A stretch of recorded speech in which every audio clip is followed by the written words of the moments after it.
Well, as you see from the range of subject matters in the gallery I have here, they're quite broad. Although I may be using different techniques and methods in many cases, the style will be very similar. But in this film, the thing I want to do most of all is talk about different ways and different techniques and methods we can use that are best suited to those particular subject matters. So for painting flowers, it might be watercolour or it might be acrylic inks. For painting landscape, it could be oils or seascapes or whatever. We have to choose the medium to suit best the picture we're doing. Now we can paint almost any subject matter in any medium, but some are better suited, I think.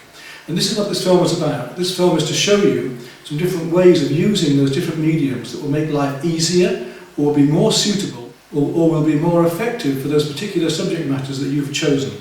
Let's do that. Let's deliberately paint some very different types of subject matter. Let's paint some trees with very thin branches against the light. Let's paint trees in autumn. Let's paint trees in the summer. Let's paint reflections in water. Let's paint figures and children. Let's paint some animals. Let's paint many different subjects and see the best effects we can get with those different mediums, shall we?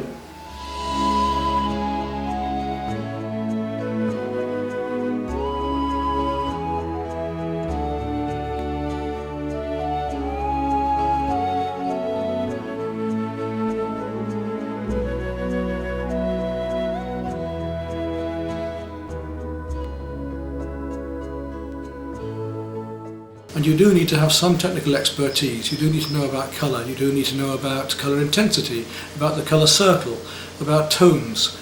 You need to know about the opposites of the colour circle and so on. Here you can see charts showing you just how those colour circles work, and also how the tones work. When you see a very bright colour, that's colour intensity. It doesn't necessarily mean it's the same tone. The yellow, for instance, here looks quite bright, but when you see it as a tone, it's a dull grey. Tones and colour intensity are two totally different things. Complementary colours also are very important. I already have films to help you in nearly all of the areas. We have a drawing and colour video, which would be a very good foundation for you, and I also have specialist videos, for instance especially on oil painting, or especially on pastel, or especially on watercolour, where they go into far more and far greater depth than I can do here for you. But I'll certainly give you a good foundation in this film. Then we'll look at all the different materials and paints. We'll look at acrylics. We'll look at the different ways of painting, how we can paint light over darks, how we can paint thick over thin. Here you see an example of painting onto dark. We'll look at the various brushes for the various materials as well. Different brushes for oil painting. As you see here, the flats and the rounds. The long-handled nylons I prefer to use. We'll look at painting knives and the difference between painting knives and palette knives. They're completely different. We'll use sponges and texturing, not only in watercolour but with oil painting as well.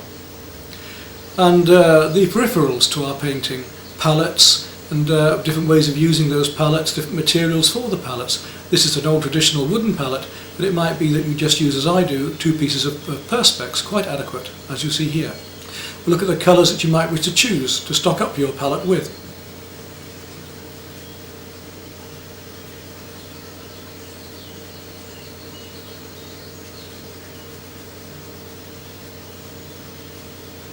And how you might wish to carry those paints about. It might be in a plastic bag, it might be a nice neat case. In my case I use an old wooden case like this, nice and hardy.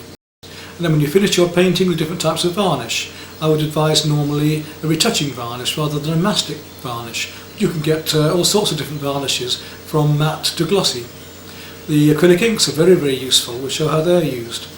Pastels, soft pastels. I won't go into oil pastels in this particular film, but I will talk about soft pastels such as the unisons. We'll be using the unison pastels and the inscribed pastels.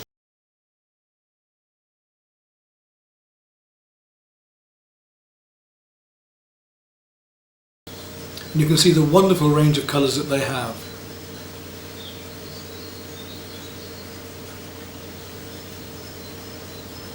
These are the inscribes, which are cheaper and they're also a bit harder, but they do give you some very, very bright, garish colours that you can't get in the more expensive unisons, and they can be quite useful for flower painting, for instance.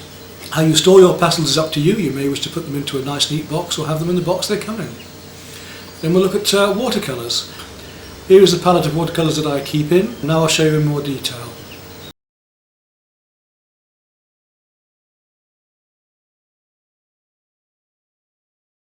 Again, with these basic colours you'll be able to paint almost anything. Of course you can add more colours to your palette, and if you see something interesting and unusual, try it out, why not? Different artists all have their different favourites.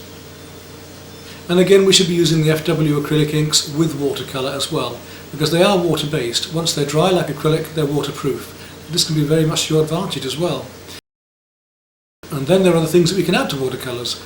Like the acrylic medium, for instance, which will make it more glossy, or the Pabio drawing gum, which is a masking fluid. Very, very useful. Watercolour pencils, a must for those wanting to do finer illustrations or botanical work. Then there are the brushes you might use. Obviously you can have hundreds and thousands of brushes. Here's my wallet of brushes, and I have everything there that I need to use from almost every subject. The swords, the flats, the rounds, the filberts. About 3 or 4 of each size is quite adequate. How you put your paintings together. You may wish to use photographs. Here's an example of how you might put photographs together and composite them. Compose different compositions with those photographs, chopping them up or using them on the computer. And finally we come to where we're going to paint and how we're going to paint comfortably. It might be you have different easels. Here I'm using an easel and a little camping stool, quite adequate for painting in Norway there. You can see I have my box of watercolour paints beside me, and I can reach everything I require. Or you might just lean the board on your knee, as needs must in this case when I'm painting out at Burton Agnes Hall.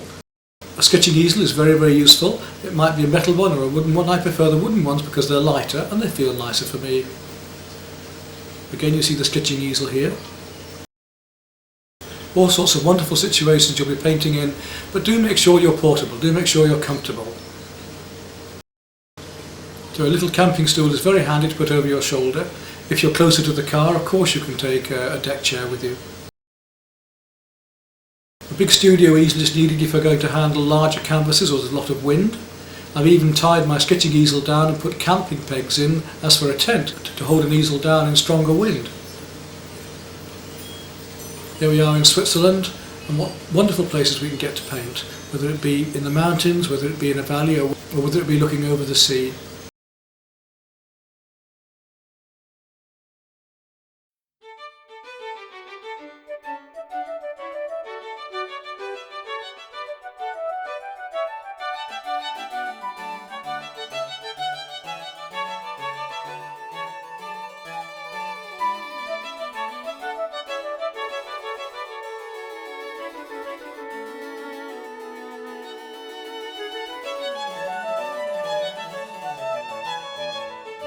Well, what I'd like to do in this short film now is show you about painting smaller paintings, not quite miniatures but certainly very much smaller. The largest of these is only about 10 inches by 8 inches. In this case we're going to paint this little woodland scene here, and I should put a few primroses into it as well just to give it a bit of light on the left. Very often framers have offcuts at the end, and they can be persuaded to make up small frames for you. Having them made up from these offcuts with glass gives you a nice cheap frame that's much, much cheaper than commissioning them normally. And it's quite nice to put oils underneath glass. You don't have to, of course, because oils can be varnished. But in this case, as I say, with these offcuts of framing I've had made up, we get some quite nice. Some of the frames I've had to paint myself to get the colours I want. Others are already traditional commercial frames, like the gilt one you'll see. They do make a very nice little present, and they are affordable and within the range of many of the tourists I have coming through here. Anyway, we'll show you a quick way of painting just using 2 brushes, one little 1/4 inch flat and a round. A very simple way of painting with oils. to produce these very quickly by blocking and blending, by blocking in areas and then painting over. The hardboard doesn't need priming in this case. We can paint straight onto it, and it dries very, very quickly, or superficially dries. It soaks into the board, which means that I can work quite fast. Right, here we go then. I'm going to start with my little 1/4 inch flat. Got some terps and my paint set out beside me.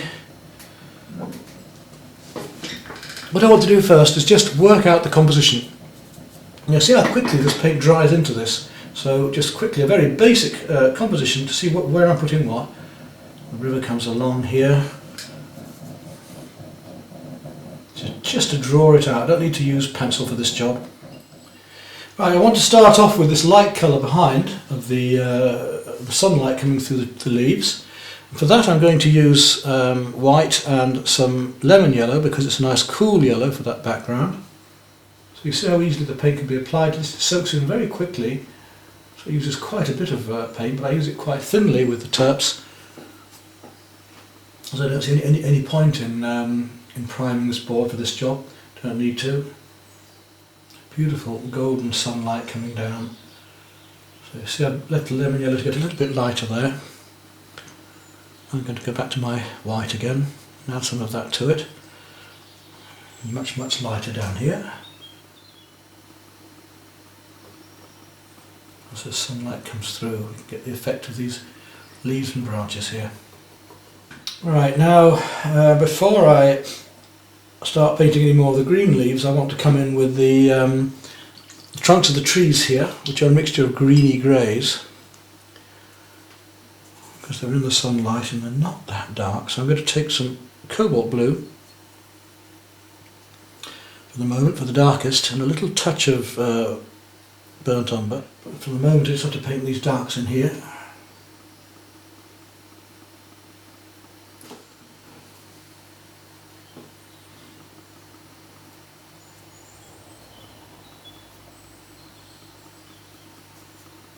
When you've got a colour on your brush, obviously it saves a lot of time and mixing, cleaning the brushes, to use that colour, put it on when you've got it there. Does it not?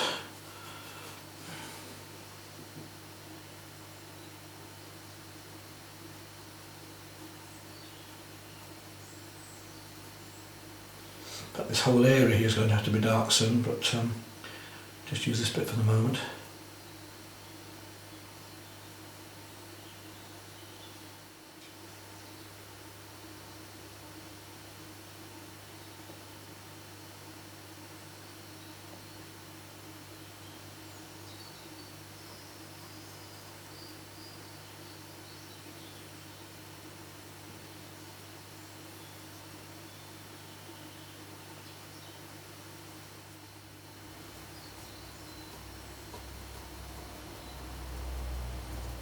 And this painting will suddenly come together.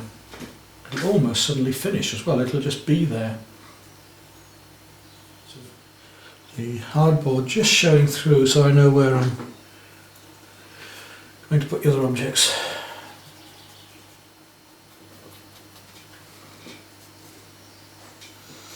So just filling in, almost painting by numbers, isn't it? Not quite, but far off, I think. I've added a little touch of light blue and some white here to this brown now, just a little touch.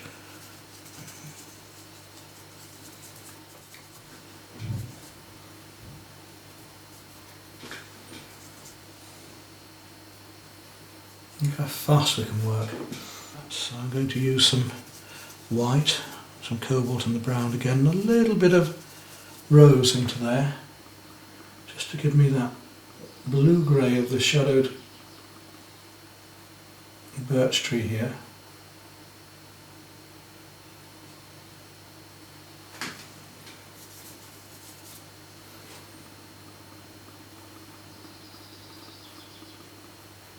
And I need to make it a little bit lighter blue, start coming up that edge, to give the feeling of the birch coming around here, mottled edge of the birch, nice light silver birch. Perhaps a little more pink into there as well up here. Now I'm going to come back and change my brushes because it's time to use the round brush now. I'm painting the rest of these tree trunks with our blue-grey. Little adjustment. Right, now let's look at these trees, shall we? We have one coming down here to join up there, and that comes all the way down through here. Easy as that.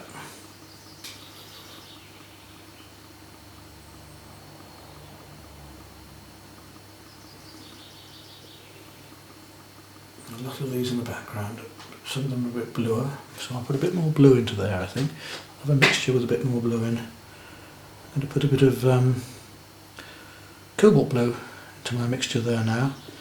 But these background trees, because they are a bit bluer, look at the difference that makes for those ones in the background. They're cooler. All of these coming through, lots and lots of them, all crisscrossing behind here.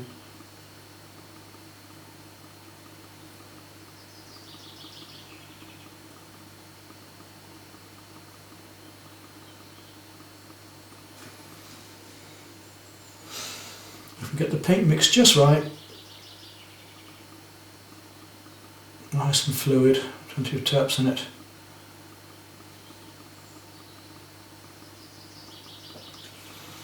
Then our branches are nice and easy to paint as well. Always remember going from thin to thick. Branches always start thick at the base and go thinner, unless they've got a disease or malade, or they will always do that.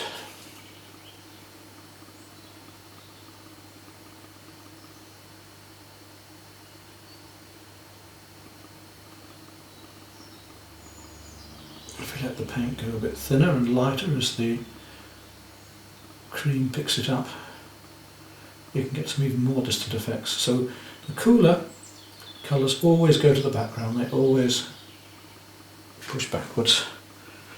And our warmer colours, that's wiggly one coming down here.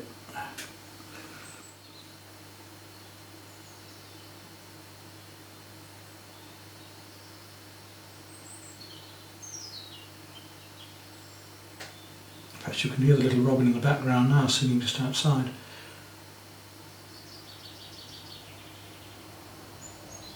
Down the outside of this tree a little. Dark bits in. Right, so we've got to start building up our greens now, I reckon. We've got a lot of our detail work done. And I can do that with the round brush as well. I could use the small brush to stipple, but I want to actually paint a lot of these leaves in with the round brush stippling, and I use the square brush to come down around here and do the stuff on the grass and on the bottom here. So let's mix up some mid-green that we need. I suspect it's going to be the lemon yellow again, and I can make quite a nice green for this with the lemon yellow and cerulean. So we've got these very light acidic greens up there. To start off with the flat brush on the leaves and then come back to the little one in a moment. Let's just paint these across using the edge of the brush, tickling the brush across here. Give the effect of layers, canopies of leaves coming in here. Quite strong greens coming through.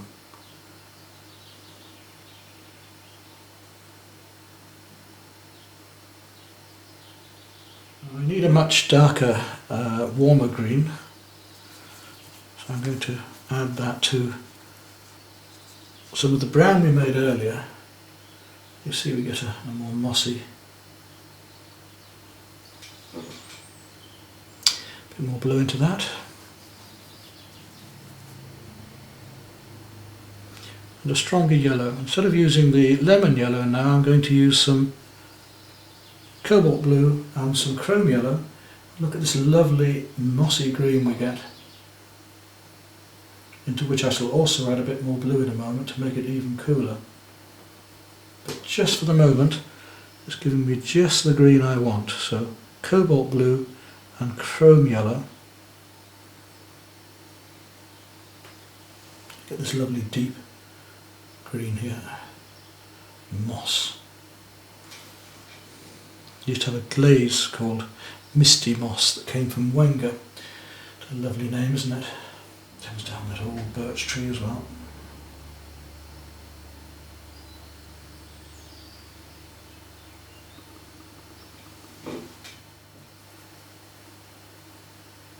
Over the surface of some of these rocks as well.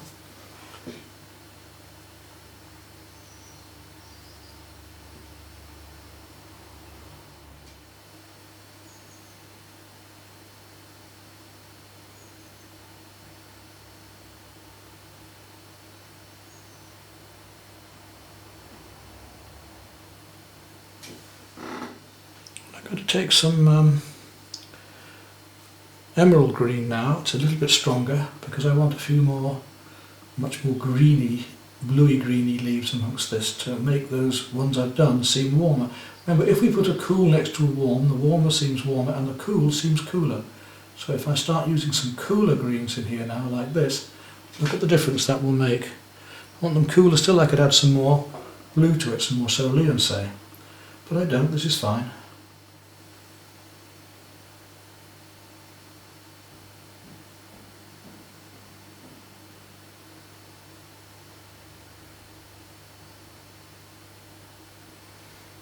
And now you can really see the effects of the sunlight coming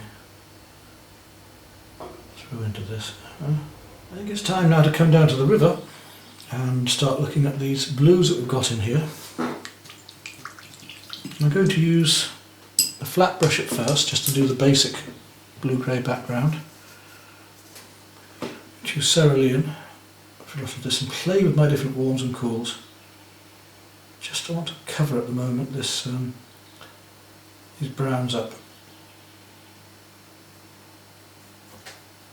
so that I can establish what colours I'm really going to need.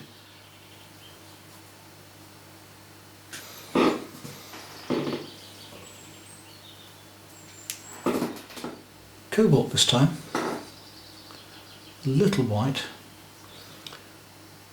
I use it pure in a moment. We'll just start off with the lighter blue and see where it's going to go. It's coming, lovely white bit coming across here, comes into the shadows there. Look at that, what lovely warm blue affects this painting so quickly, to give the feeling of the foam coming down in the shadows there.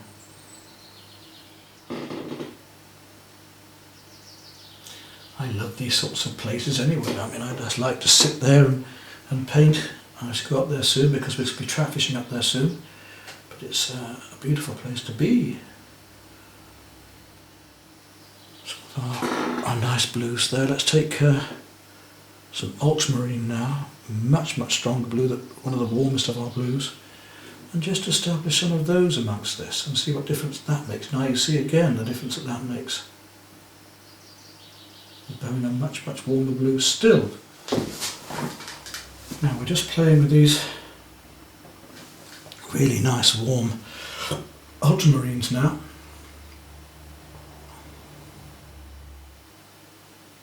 Get a bit more texture, particularly across the surface here.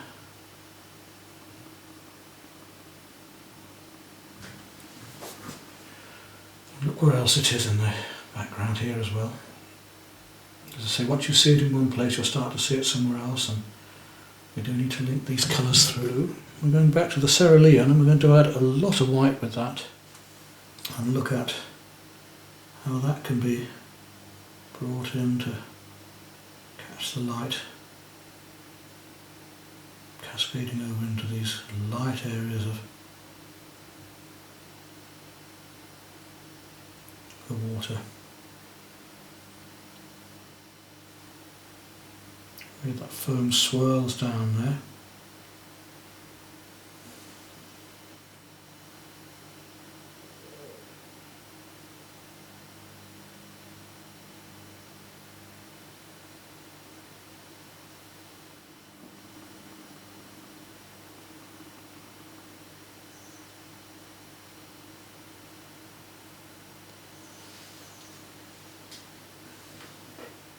very light green that we mixed earlier, the white and the lemon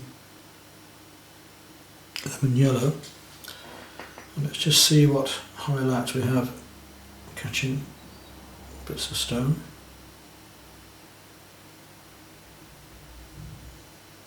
And the water.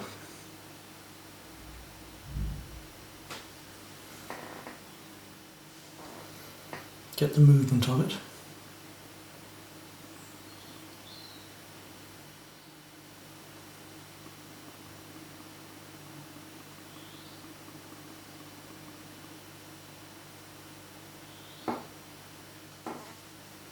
So with our warmer now, we can put in some of these little bits of paint that are appearing on and around down here. Linking these colours together now.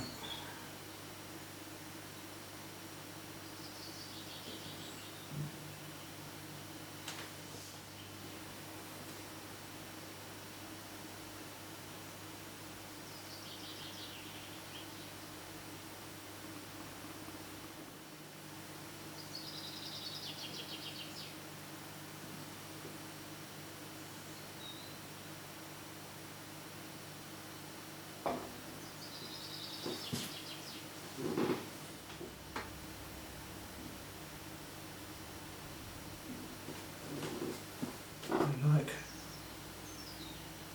a bit more depth here.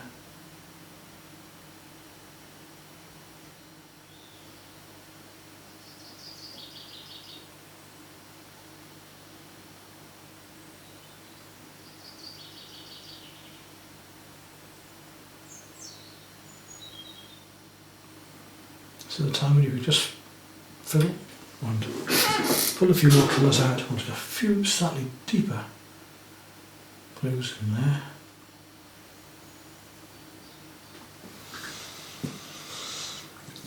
Voila!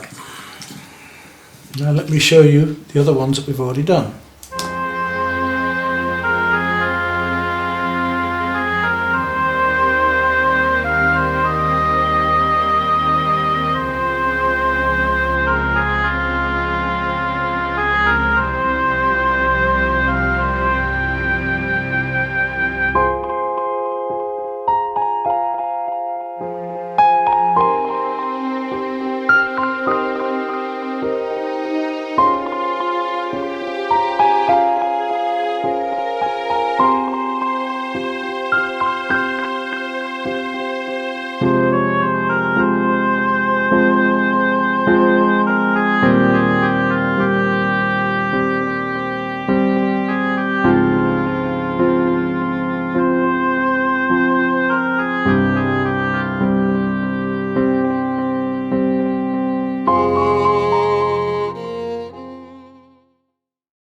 Earlier on we were talking about making our own frames and tinting. You can see I've now put a couple of these paintings in that we've done during this film to these homemade frames.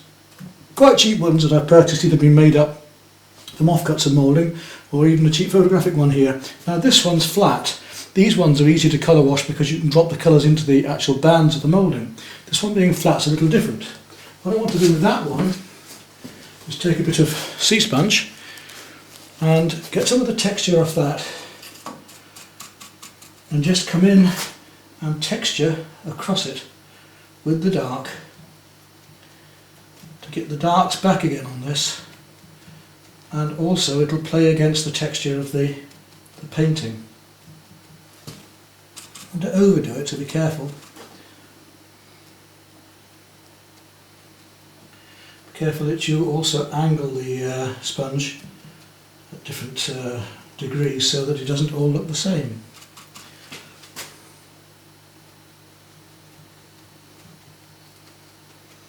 So I've already given a colour wash over this. Now I'm going back with the sponge and putting in a bit more texture across the whole thing. And we'll gradually build that up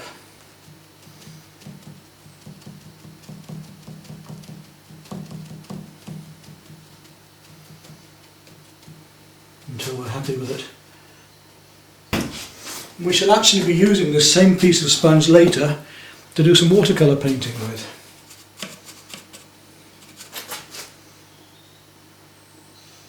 a little pink all the way around as well, just to lift it a bit, give it that snowy texture too, a slightly frosty texture.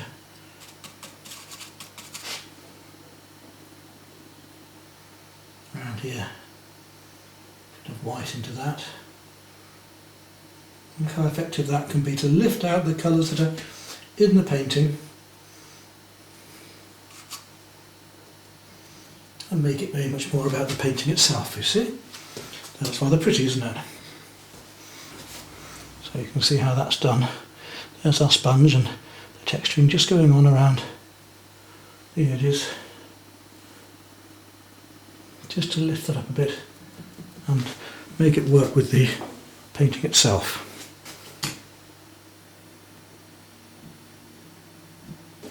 Now the colour washes on the rest of the paintings. This one I'd like a bit more pink in as well. Might have been quite nice to have a bit of texture like that, but I don't think I will. I want a bit of pink around this edge here. So again, put the white into the palette, a little touch of the rose. Not too much, a bit much there, so I'll whiten that down a bit more. A little touch of the yellow, just to get a slight orangey cream, more white.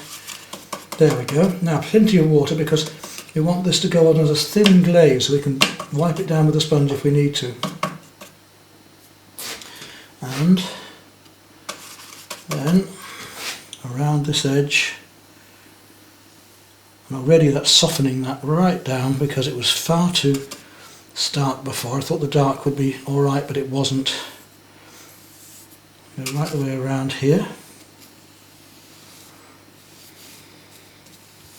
So in this video you get not only to learn how to paint them, but how to sort your framing out as well. Mount some frames, it's very careful to choose the right colours to match the picture you've got. Now clean water and a brush, and come back in to blend those together. So now we take the clean water and we soften that all the way around there and blend it across. Right down. So don't worry about touching the glass, you can wipe it off afterwards. Then that softens that one right back in. I'm going to bring that water all the way across the frame, right the way down across these colours I've already got, to blend that in.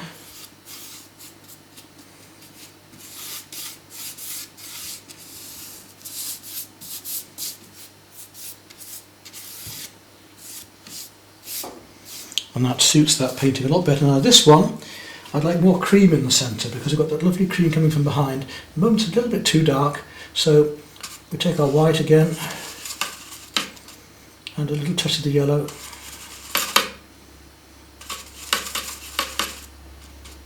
Plenty of water. More white, a bit too dark. And we take our wash just the same, exactly the same thing around the inner edge, plenty of water. And look how that lightens it up, it was far too stark before. So all the way down to that inner edge, all the way around there.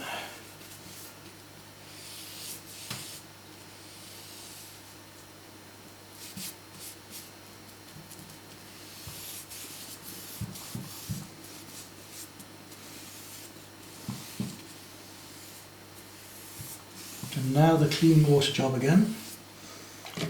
Brush off. It's blending time.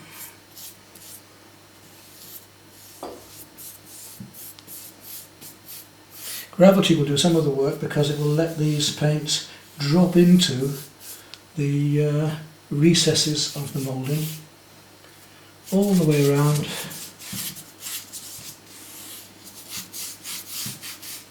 Glazing over the other colours.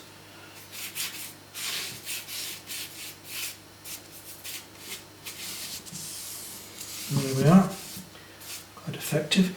And if you want to, you can go back into here and you take a sponge and take off some of this light if you wanted to.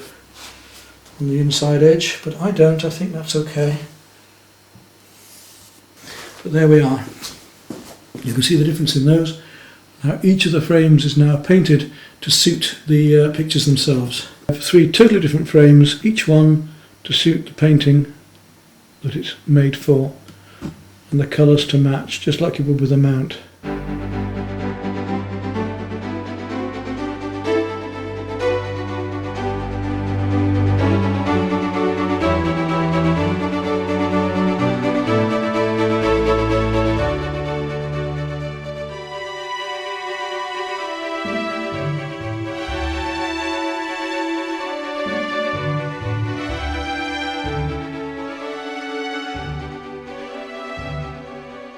Okay, starting off this little landscape, the 2 ways I can go about it. I can either lightly paint in with some thin down paint and turpentine, a basic outline, or I can just use a pencil.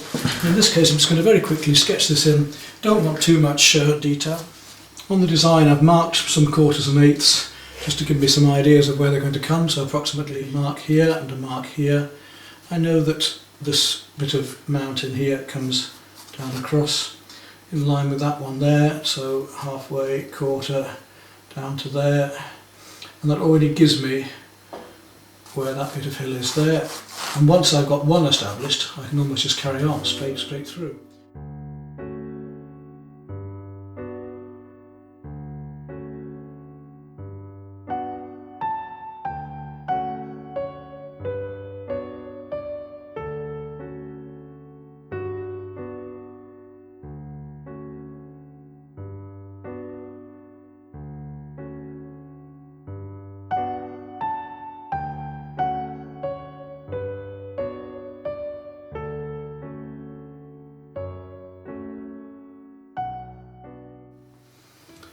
More indication here, perhaps the trees there coming down.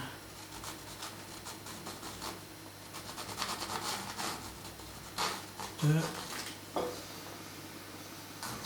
That's all we need just to get ourselves started off.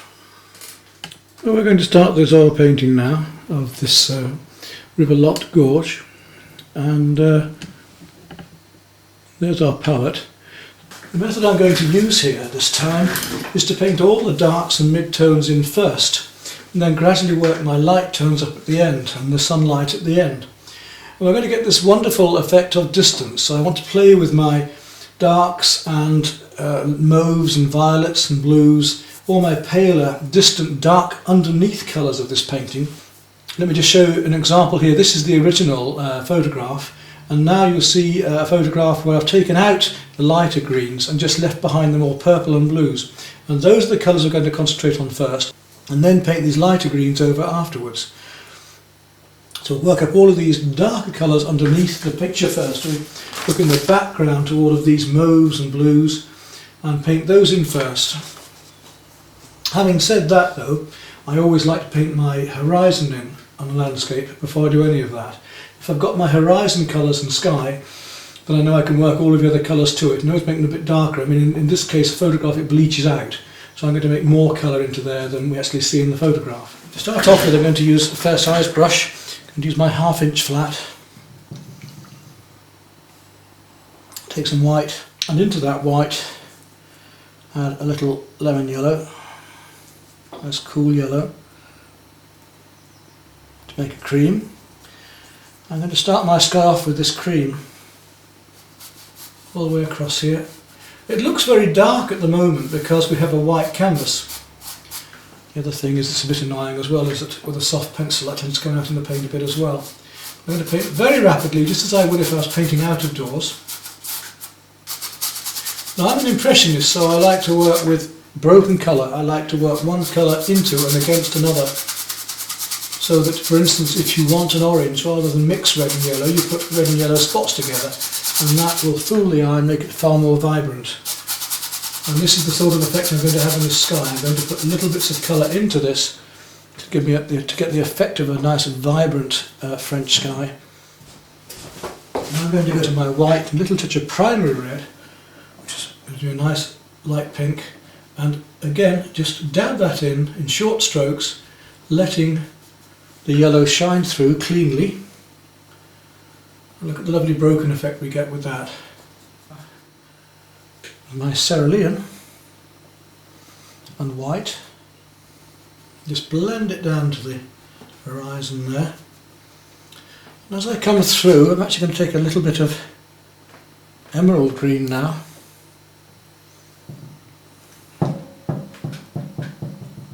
And some white. Which will just play against the blues I've just done. But I'd like to be a bit warmer over there still, so I'm going to take some white and a little bit of cadmium yellow and go a bit warmer over into this part of the sky, because I do want the heat of a French day even over this gorge du Lot. The beautiful effects then we get with those mixed colours. Impressionist painting. Right, that's our sky finished, as quick as that. Now then, we'll start on these undertones I was talking about, these pale blues and mauves, and we'll do those darker colours as midtones, bringing them gradually stronger and gradually forward. And then when we've got all of those in, we'll come back and start working the lighter colours over the top to give a feeling of atmosphere and sunlight catching the leaves and the trees. But before we do those, let's get this river in. Because we've been doing the sky, might as well do the reflections of the river as well. We'll take our cerulean that we were using earlier. See where that comes as a blue-green here. Right down through there. Big brush, we work our way down in brush sizes as we go along. Take some of that pink we had earlier, and that will go in there. So the colours that we're reflecting in the sky are going to come down into this water as well, obviously. And maybe even a touch of the ultramarine now, our warmest of our blues coming in. And here. Beautiful variations of blues we get from warm to cool now. Just blending them in as I go along. And a little bit of yellow ochre now with some of my ultramarine, because there's a reflection of sort of browny, sort of golden green here in the background before I continue up into the trees. Working it in with the tip of the brush. I like these nylon brushes better than bristle, really. Alright then, now we move to these lighter tones that I was talking about. And in fact, some of them aren't too far off that colour. Let's have a look up here for a start. Wandering along the horizon line here, we've got that blue-grey down to the distance. This is in behind the lighter colours we're going to use later. Right up through here. Just a slightly broken edge at the tops of the trees, just coming into the sky to give the effect of the broken trees, branches coming up into there. Now I'm going to add a little bit more mauve to that, just a touch, a wee bit of my cerulean to cool it back a bit.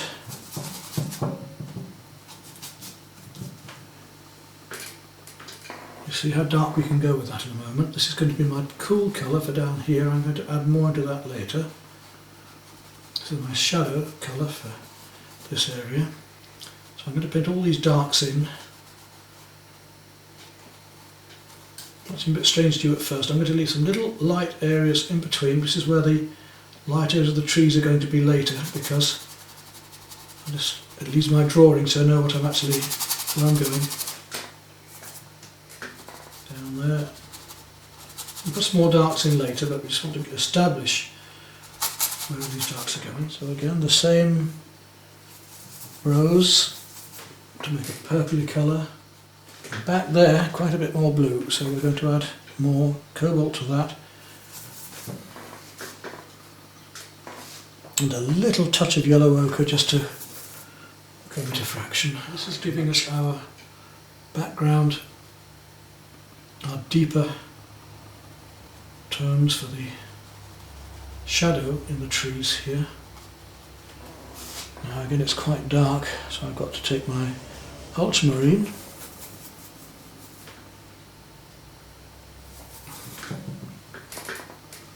and a little touch of yellow ochre. the shadow here, which is even stronger still. And it's like the rough next to the smooth, the light next to the dark. If we paint one thing next to another, it will affect the thing next to it, quite obviously. And now a little bit of burnt sienna, because we're going to go quite strong down into there.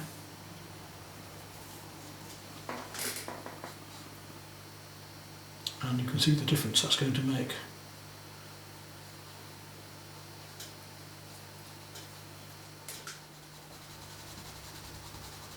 The branches of these trees are all linking together down there.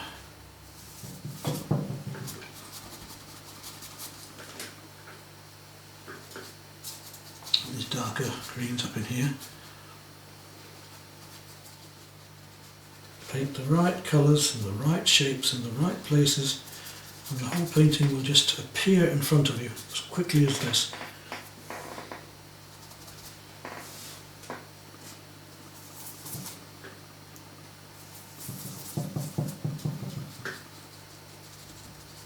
Now this is all a lot warmer up here, so that's why I'm deliberately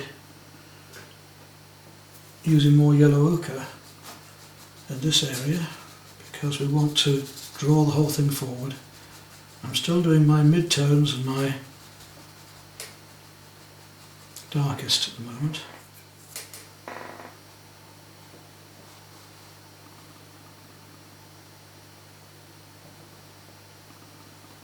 Yeah. Look how dark we can go for that. That's a nice warm, that's our ultramarine and burnt sienna.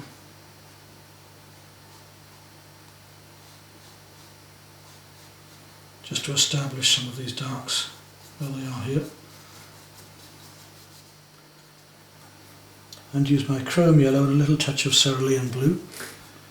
And there we go, look, that's giving us about the right colour.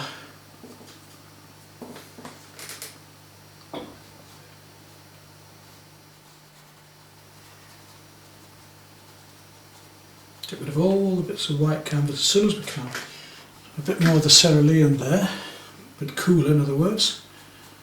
Play with our warm and cool greens, same as we play with our warm and cool blues. We just start to see now how I'm going to do these trees, because you can see if I come up here, for instance, if I want to just start tinting around the tops of these trees, but they'll be a bit cooler than that. There are some warmer bits up here though, we'll do those. Just tip of the brush, just tickling the tops of trees coming down here. And you see how we can get the effect of sunlight very, very easily. But I haven't finished doing the trees over there yet, so let's go back to those. Still keeping very cool.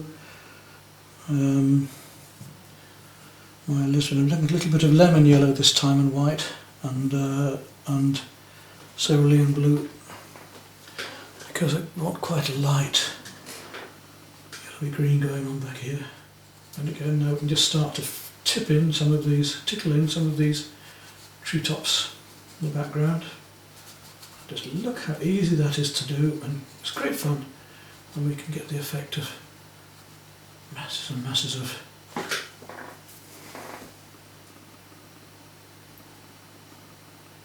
miles and miles of lovely forest here, catching the sunlight with these cool colours glowing through.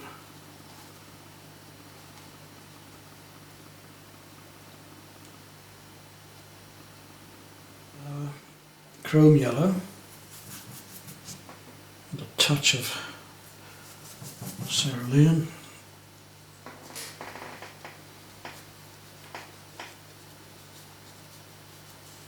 There's a grass.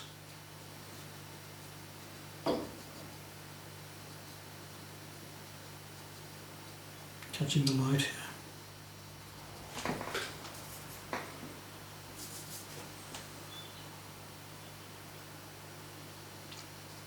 Tip of the brush, start putting these highlights of leaves coming through there. Down here, these trees are much stronger greens and stronger colours, so we'll start to bring those in. Make a bit more of that light green.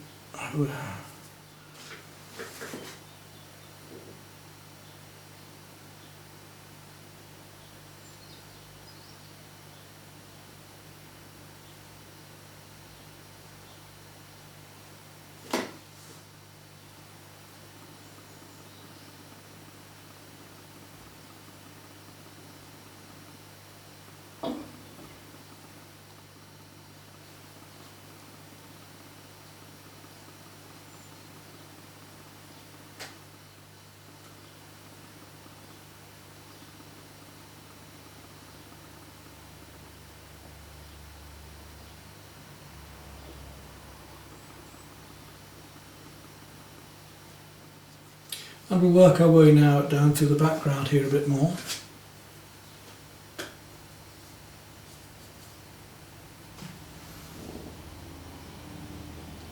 Play with the cools first.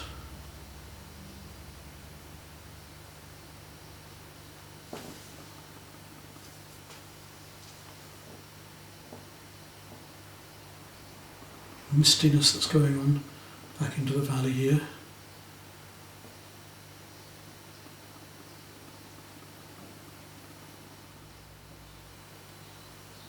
Stronger yellows, which will make the others sink back even further in places.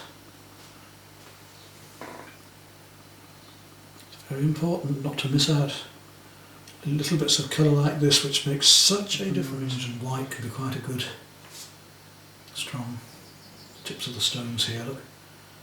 Just so we can, all the time we're picking up little bits of this painting and improving it. We'll put some cools there in a moment as well, don't worry, it's not just going to stay like that. But these little bits of stone are glinting in the sunlight all the way through here.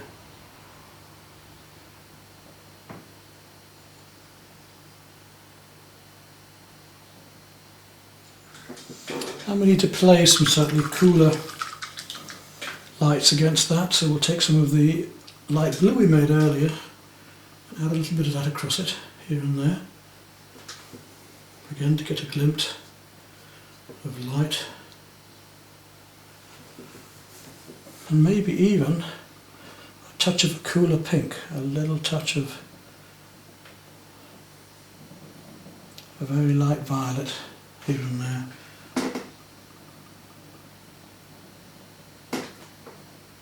Leaves up here now. Oh no, I just want to go back to the house in the background. Take my little round brush for a minute and put some detail in. I just need to catch the light in the very distance there. Some of this very light blue and pink we did. So on the edge of that, top of that roof there, just a little bit of light catching there and here. Look at the difference that makes. These little things now, as we go along.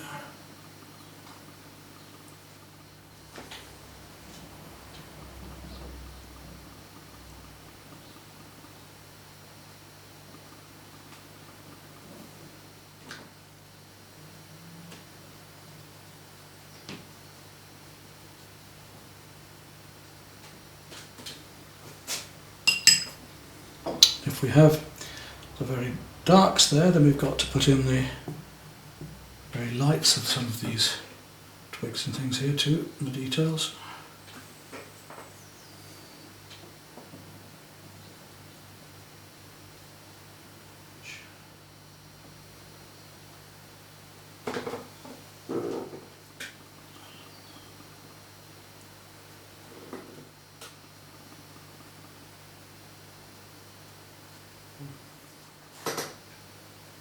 Almost neat without sienna this time. Just try that down here. Yes, that's quite nice. Amongst there. Amongst this too. To really draw that post up and forward. Some yellow ochre there as well and white, I think.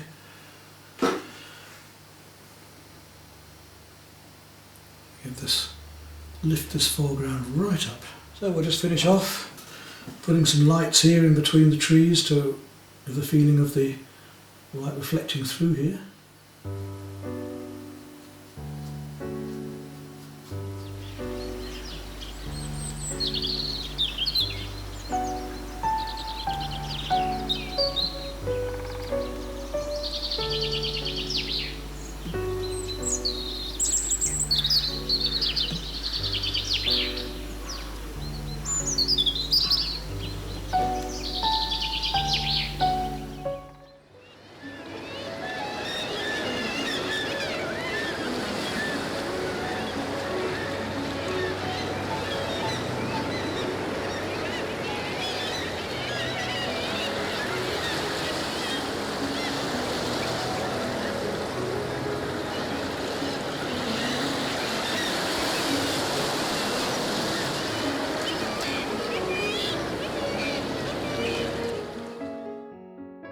For my next choice of subject, I'm going to do a beach scene in the Impressionist style. We're going to use broken colour, that is one colour next to another. This makes things very, very bright and vibrant. We're going to do some underpainting with the mid-tones. Yes, we're going to paint all the background first, and then as we go along, gradually work the figures up. And we're going to paint this like a jigsaw, bit by bit by bit. So the sky, the sea and the ground, we're going to paint very impressionistically by one colour into another, one colour next to another, and blending them. And then the figures, just by painting the colours one next to another in the correct places and the correct shapes, and the jigsaw will appear, the figures will just appear, we hope. So I'll show you this again, very rapid and simple way of painting. Use a big brush, my 3/4 inch flat, a nice nylon brush again. I'm going to paint in a very light turquoisey green at first, so I'm going to use my white, a little lemon yellow,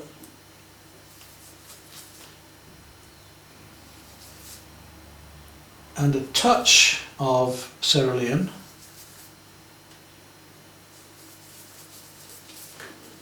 and again it will seem very dark to you at first, but it won't actually be that dark once we get the other colours onto it. Get it all on here. I'm going to go back up to the top of that and add a bit more cerulean into it, just along the top border, and just now start using short brush strokes to tickle that in.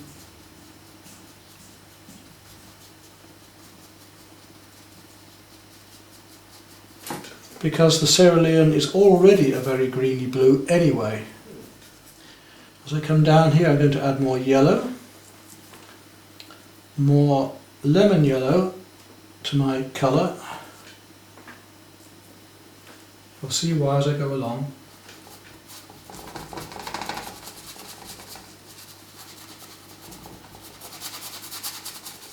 A bit lighter down here. I'm going to make this sing and vibrate in a minute with colour by adding other colours and opposites to it.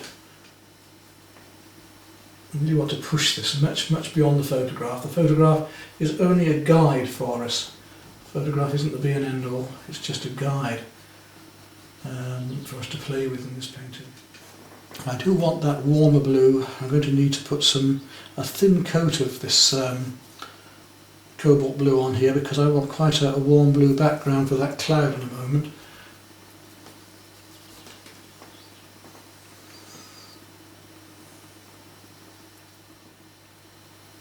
Come back to my cerulean and put some slightly darker, more pure cerulean into here to give the underneath of this cloud a bit more guts.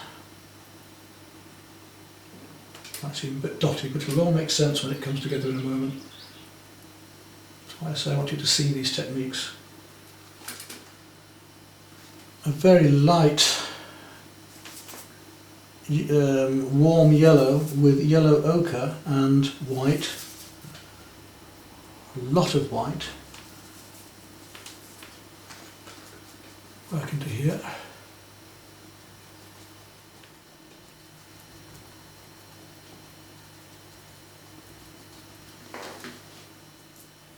I'm going to take a bit of ultramarine now, which is a much warmer blue, and white.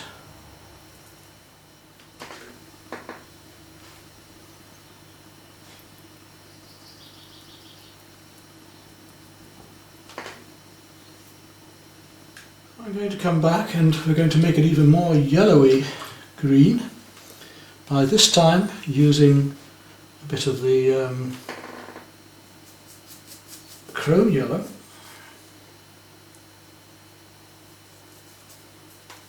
cerulean,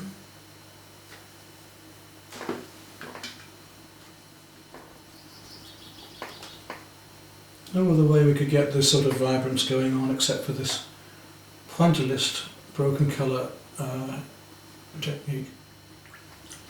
I want to come now to a more warmer, slightly pinky purple. So I'm going to use a little bit of rose, some white, and a little touch of blue into that, just to bring it back a fraction.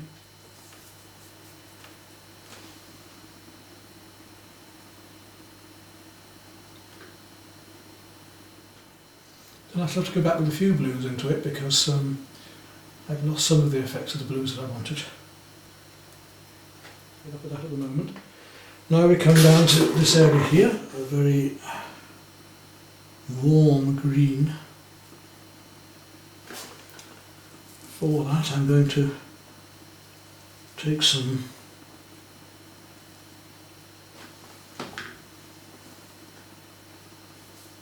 emerald and a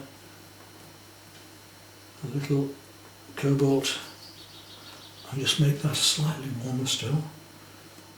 There's a lovely feeling of light and radiance of a hot summer's day with these children playing on this Provence coast here, which is what we've got here. This is down in Provence, this particular painting. And into that there are some purer blues. I'm going to take a slightly smaller brush now because I'm not covering vast areas. Let's see if this is the colour. Yes, I think that's the one. A little bit lighter. To put some more white in the palette in a minute.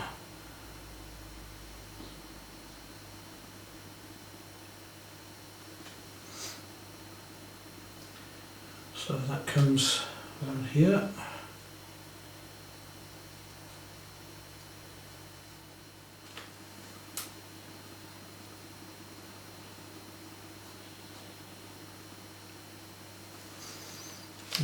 Okay, down to my 1/2 inch brush. And we look at the sea. I'm going to take some emerald and again add a touch of cerulean to that and some white. And remember, we must treat the figures in the same way as the rest of the painting. Right, now we change the blues and we come to a lovely cobalt again up here.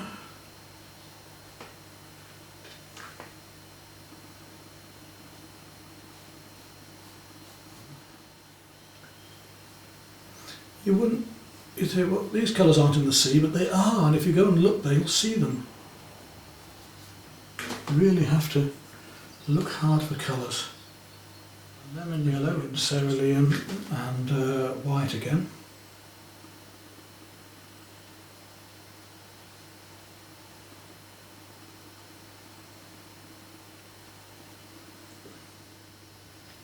Like the creams and very light blues that I'm adding at the moment.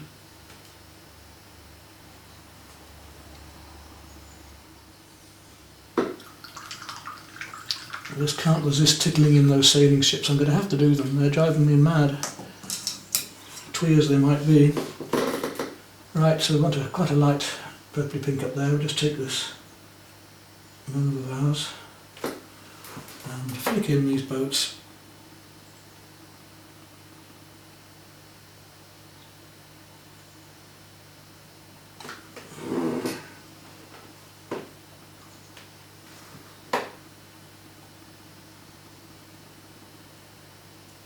And the beach is an underpainting of one grey area. I think we're going to be able to use cerulean white and a little touch of umber for that, or sienna. Use a big brush again to cover all that up. You know, if we've got the shadow of the sand, and most of this is going to be left to shadow, because I'm going to put the highlights of the sun catching the golden sand on top of this. So this is going to remain a sort of warm shadow in the sand.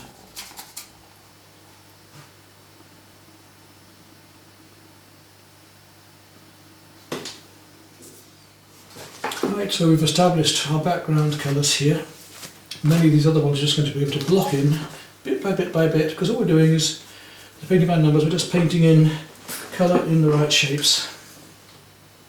Let's take a look at these rocks here.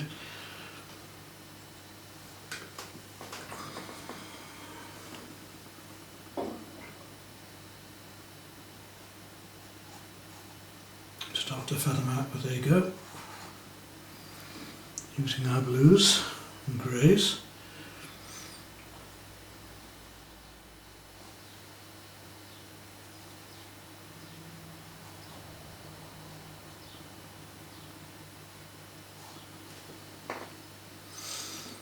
Look very carefully where these greens This is our slightly lighter version of the ultramarine and burnt sienna again. I put a little bit of white with it to grey it back a bit and a little touch of the green.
And suddenly this will become a bag with a pair of shoes on top.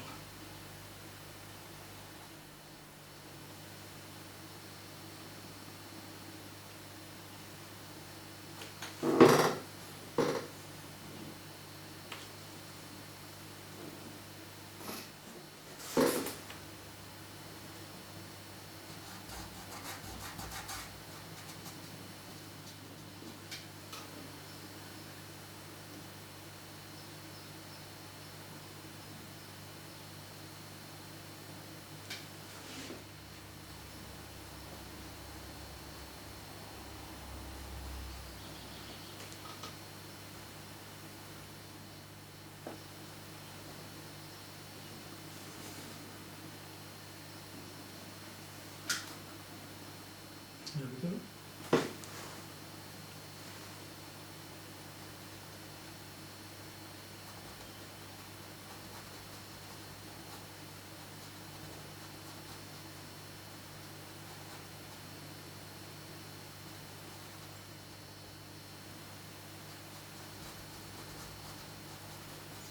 We're using neat burnt sienna here for a leg. To really give that a bit of warmth.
So we're now establishing all of these colours, have we?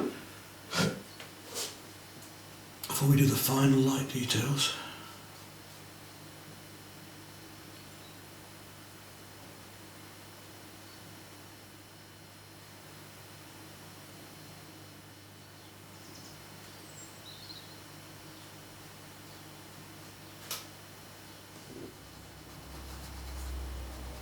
Canvas is what we're intended doing.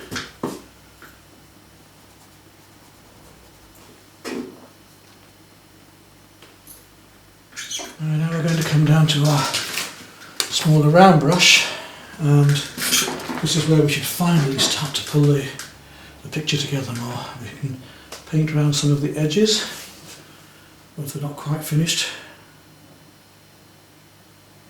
to pick out a shape like that.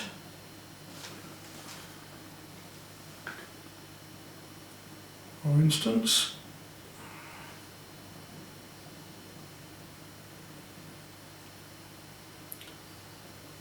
we can do the reverse by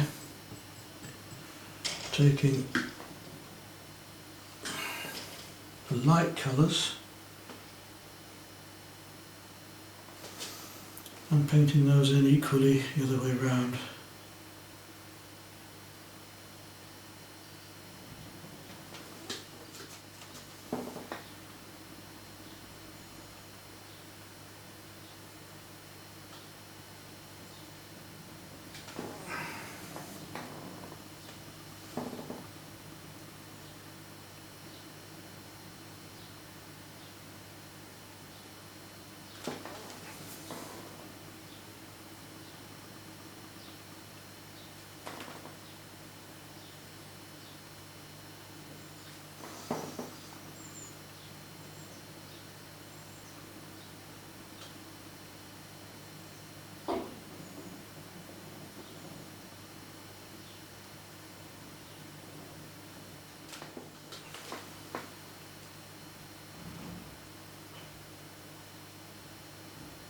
Bit of sunlight on the kneecap there, and coming down the side of this lady's arm.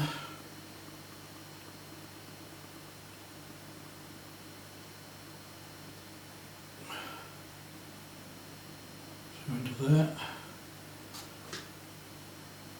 She's certainly got a bit more coming around here, tummy.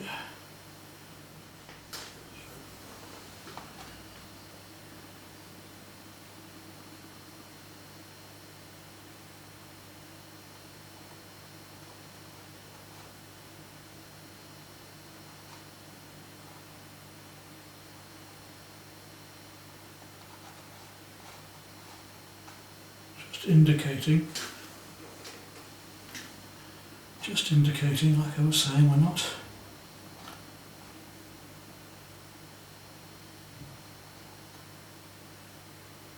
doing a full-scale illustration, we're not copying the photograph exactly.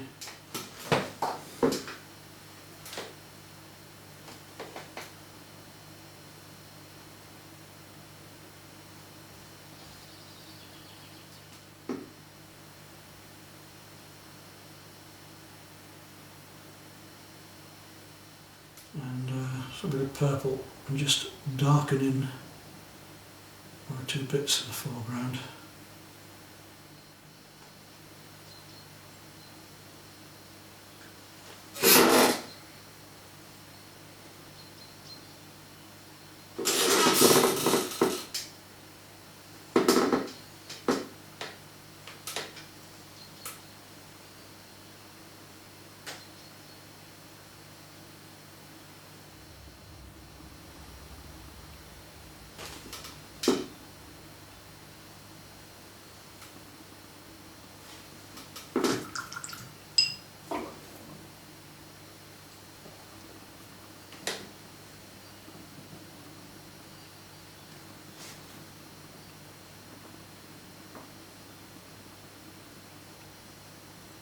This is the purple that was needed.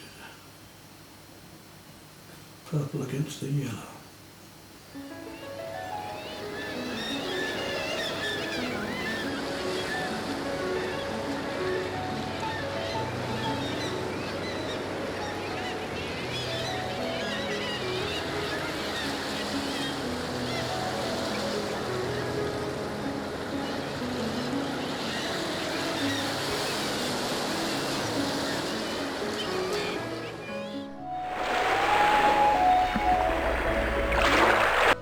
Our next painting is going to be a boat scene. As you can see here, I've used a dark ground and then a light coloured watercolour pencil over the top for my primary drawing. This is a wonderful opportunity to use both brush and painting knife for these wonderful textures of the slabs of rock and then the smooth sky, brightness of the sky and the water. So we're going to use both a painting knife, not palette knife, and brushes to get texture using the slabs of paint and broken colour work again, as we did with the Impressionist painting, for the skies, and play the two against each other.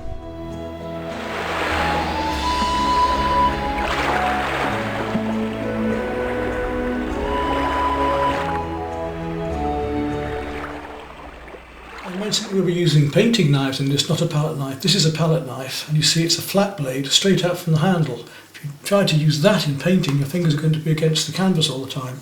So we have blades with an angle called painting knives, where your hand will miss the canvas.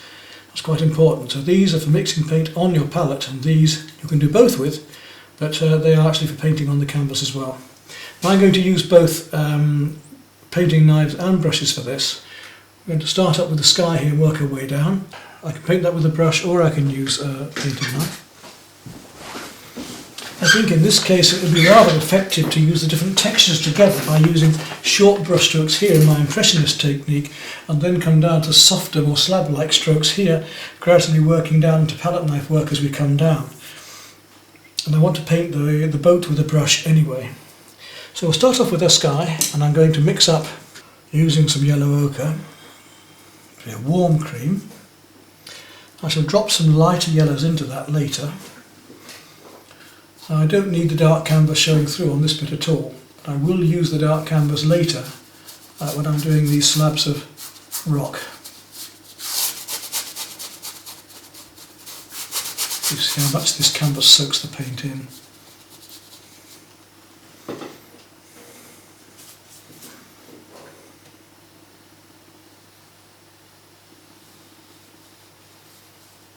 Now, these techniques are exactly the same as I will use when I'm painting out of doors on plein air.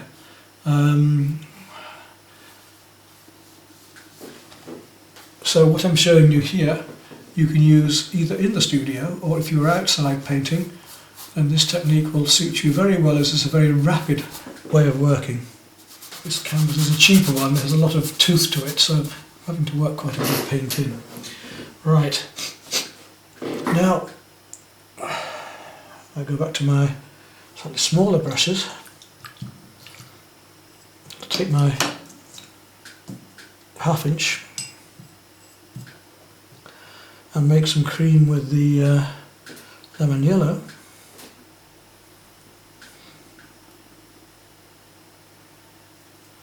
Which of course would be a much lighter, cooler yellow. Even though it's lemon yellow and a cooler yellow, I'll put quite a strong yellow into that, so that this yellow ochre glows behind, look. And it gives a rather nice effect. And coming down into here it becomes a lot pinker, so I shall add a little bit yellower as well, so I'm going to be even stronger with those lemon yellows here.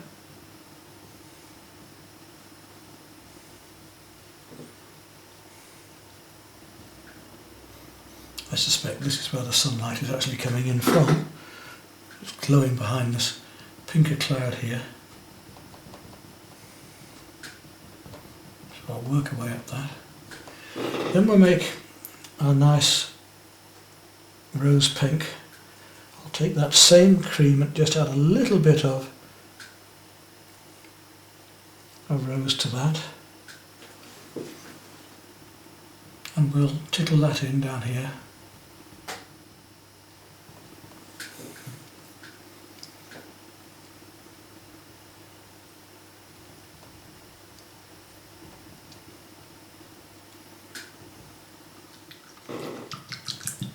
And now we come to painting the distant hills.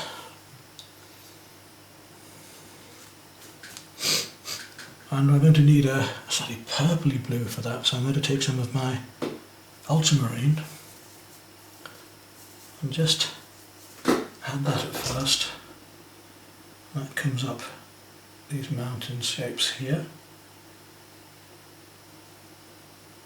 softly behind there.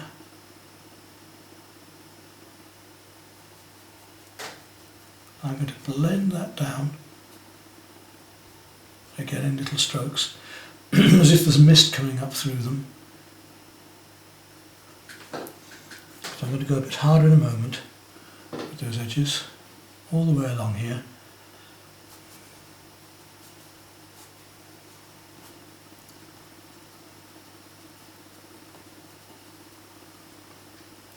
atmosphere, they're almost disappearing into the cloud themselves. So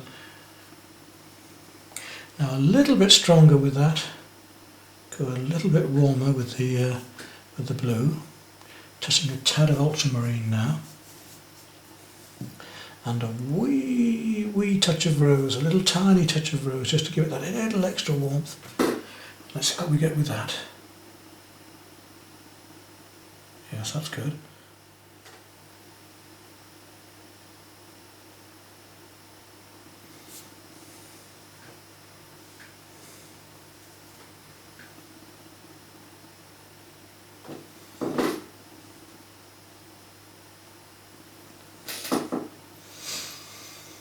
Now we can start.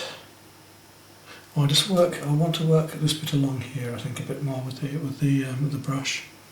I could do this whole painting with a brush much more quickly, but I really do want to enjoy painting. A bit darker that yet. Enjoy painting that colour. It's very similar to what I'm going to need here.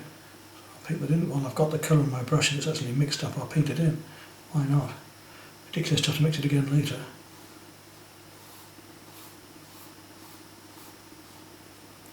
Down here, it's a lovely cool blue grey.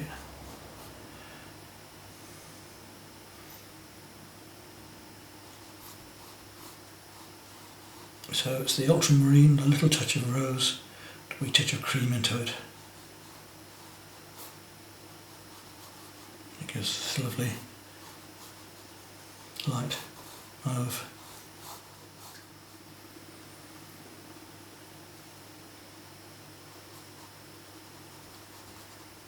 Now then, what I was trying to do actually was that piece over there, so I've got to go back to that now.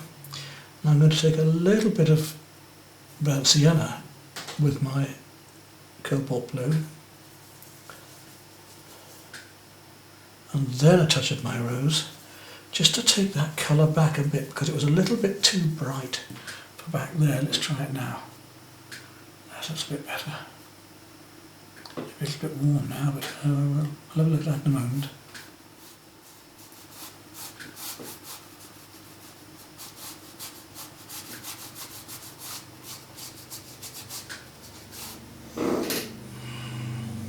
See how that warm's pulled it forward from there. So I think it was a wise choice. That colour is also going to be coming into here.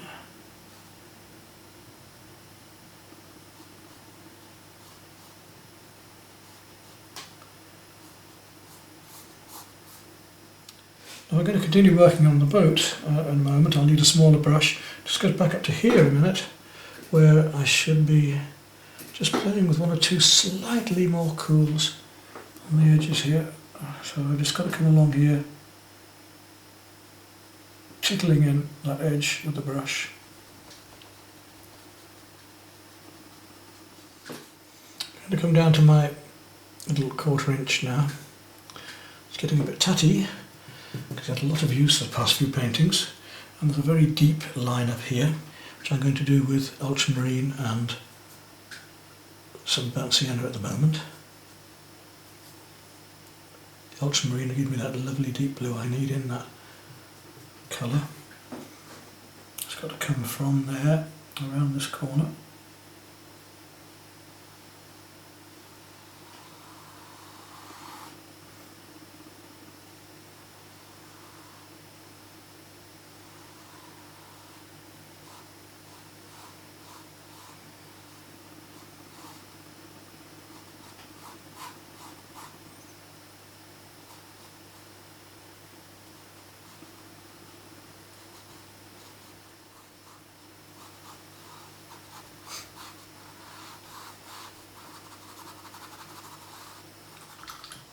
And it's quite a nice turquoisey blue. And if you've got a turquoisey blue, I'm sure you know what that's going to be.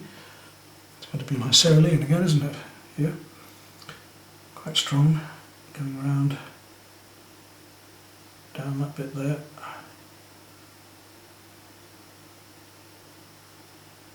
Painted round under here.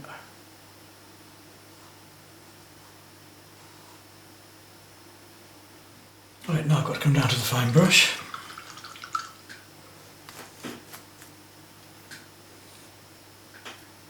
in just a moment I have.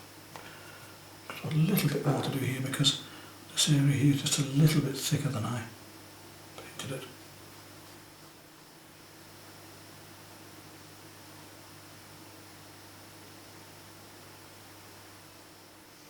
The paint's all been scratched away here and damaged, so we'll come back in there and try and get that effect with the brush, just tickling in these marks.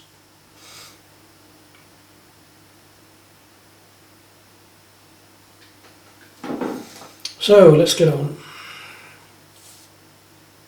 Come back to the boat if we need to later. Got other boats to fish to fry and other boats to paint.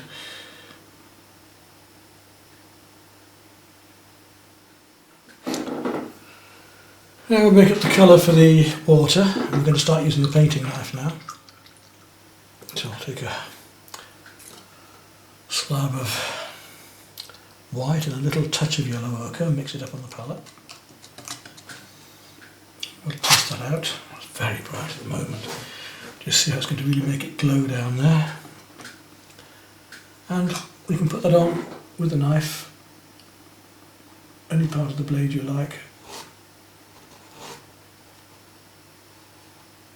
I can leave a little bit of dark showing as well at the edge because I want that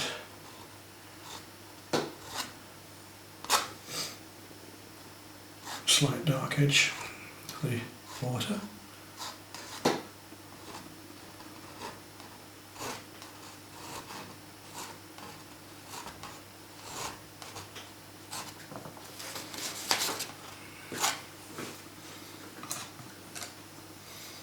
I think you can already see how effective this is going to be.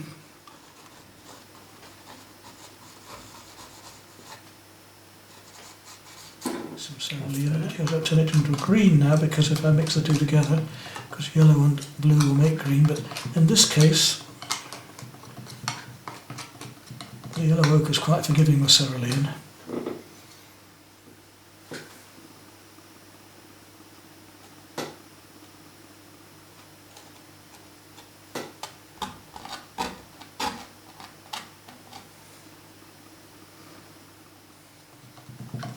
There we go. So now I'm making my cream with white and lemon yellow again. So I know that that's coming up here.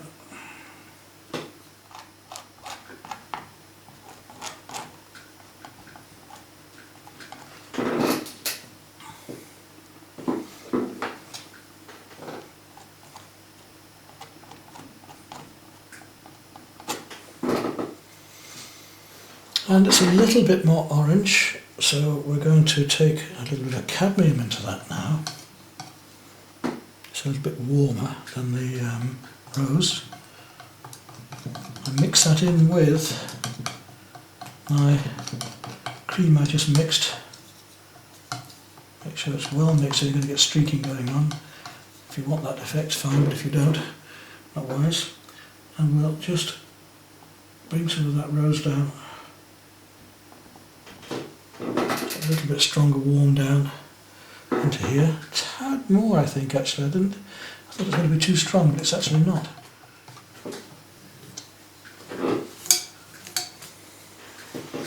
And we can scrape through just a bit. And also along. Emerald green, cobalt and burnt sienna. I'm going to take a smaller knife, a little rounded blade this time, the same colour. We can use it just along the edge here as well.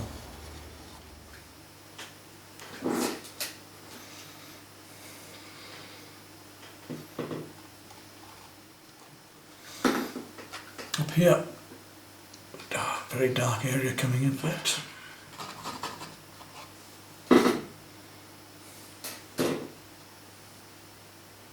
Okay, now we're coming to the rock areas here, and again we want to work from our darks to our lightest.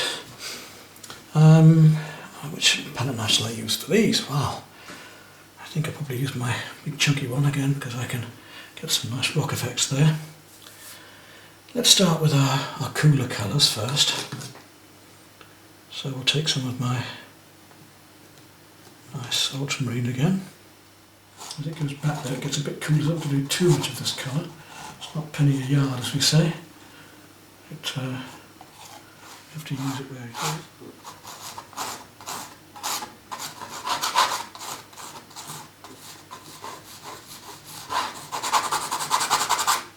Now we start to look at some of the different warmer colours there, because this is quite cool, and here, and we want these to be more purple. So I'm going to take my cerulean again, a fair amount of it, a little touch of white just to lighten it a bit, mix that up, and then I'm going to take a bit of burnt sienna and add it to that. Now I'm going to need to go much lighter and more purple yet, but I want to show these darker warmers on. So cerulean and burnt sienna.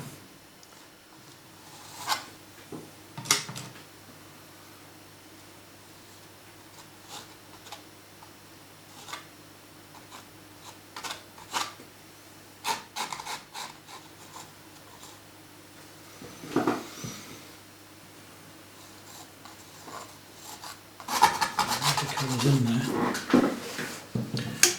2 more creams maybe. Just a touch. Because these creams from the sky are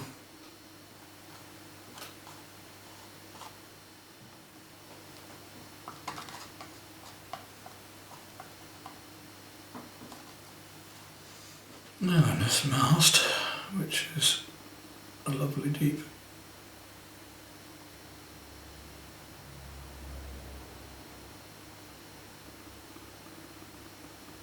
cobalt.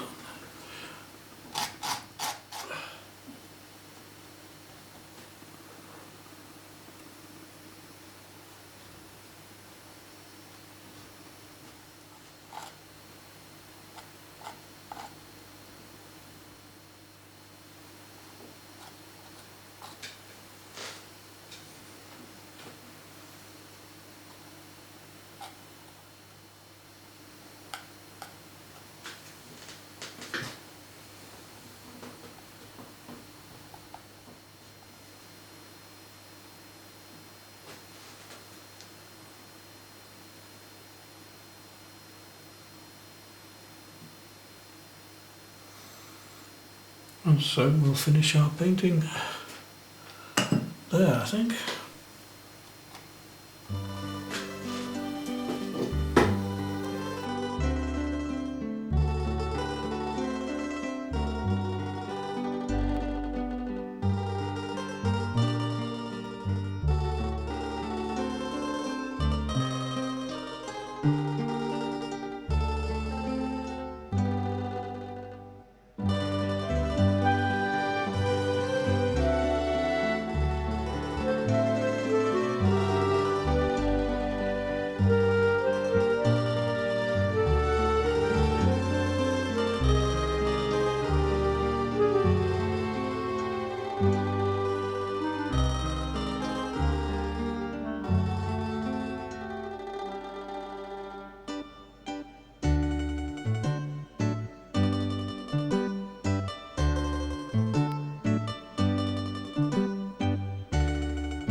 I had this idea that I'd like to do a painting of a couple of parrots and macaws.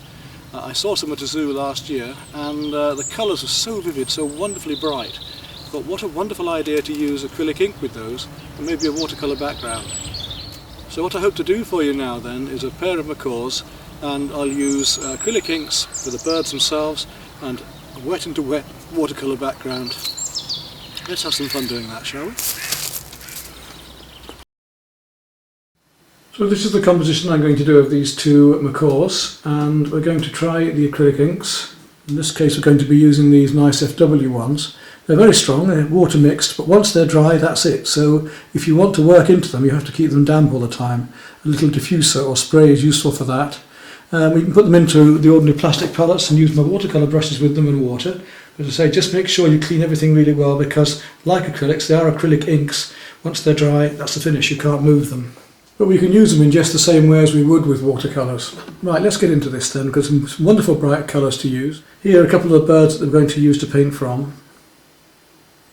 Now in the technique of watercolour, we don't normally use white because we have the white paper, but with the acrylic inks, we can go either way. If we want to, we can use pastel over the top or even paint acrylics in later.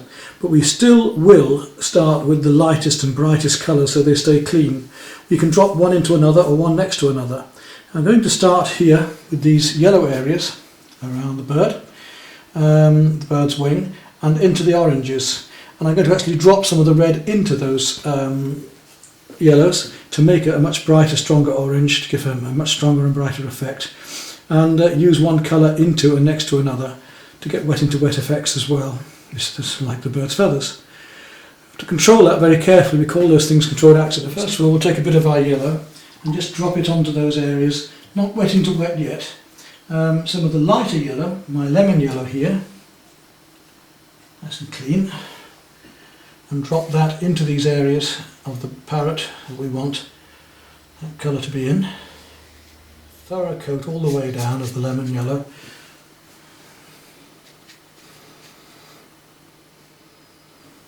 Just give a graduation of tone. And now I'm going to add a little bit of a very light orange. And this is our wet into wet technique I was talking about, where we let one colour flood into another. It'll give us a nice fluffy feathery effect. And we get this controlled accident. Same up here, we want some of that orange coming in. Up here, now these feathers there, orange comes in and up. And we go a bit stronger still with that orange. Into here, a bit more, slightly more flamey. Tad more into here.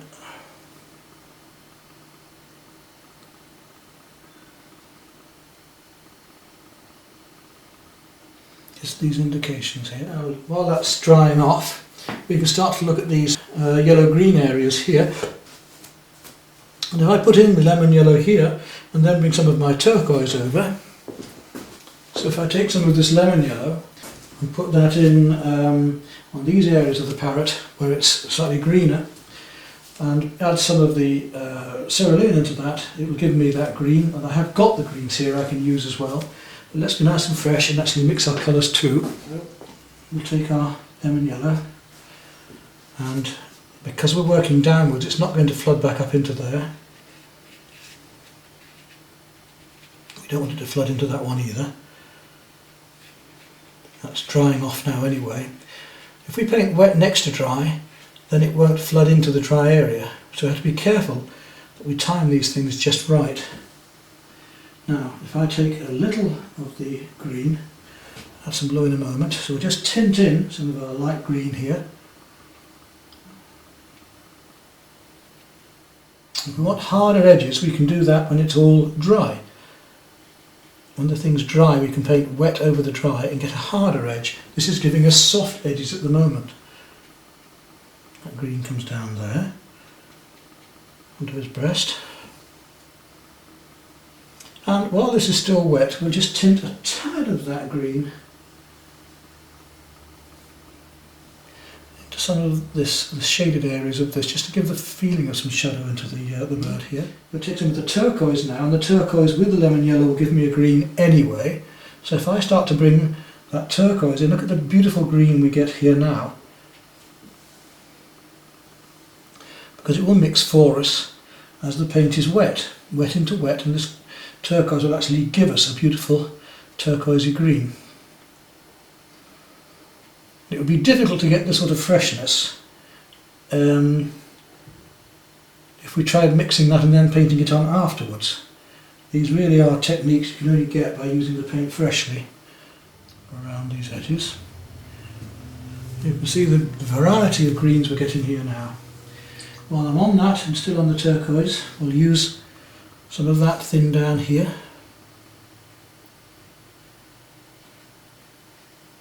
I can come back to here and I can lift out an area there with a dry brush, just dry my brush off and lift out a little bit to make it darker into that corner. And take a little bit of the deeper blue and just add it into there to give a bit of tone shading around that harder edge. And that is the wet into wet again, because now I'm dropping the deep blue into the light. It's the same down here. There we have. Look at those lovely effects we can get. Now, well, you see that's how that spread out there. Let's have a look at that bit. You can see here how the wet into wet is spread out, giving us that feathery effect.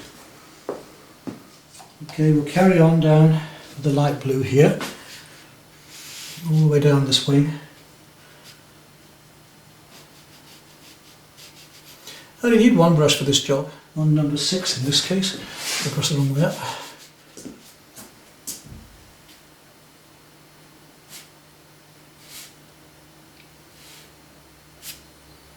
And use my deeper blue again where it's required, here. And to blend in a bit around this bit here, wet into wet effects, the fluffiness of those feathers, and let the wet paint do the work by gravity. Let's come up to the parrot's head now.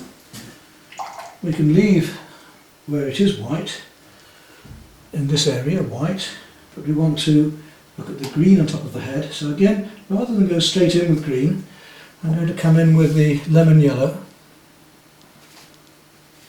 So, down to there.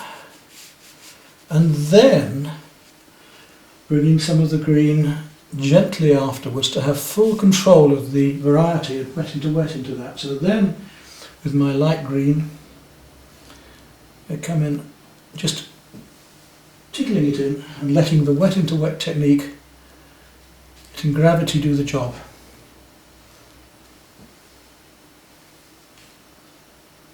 We can go stronger by adding stronger green, or by, as we did before, in this case a little bit of the turquoise, and the turquoise in there will give us that lovely green. Just tickling it in around these feathered edges here to give this fluffy effect. He's got a slight shine on the end of his beak there, which I've just painted over.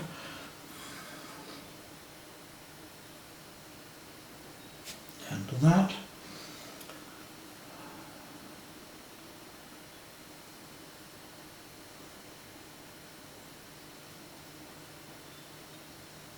We can use them thinly like this, just like watercolour. And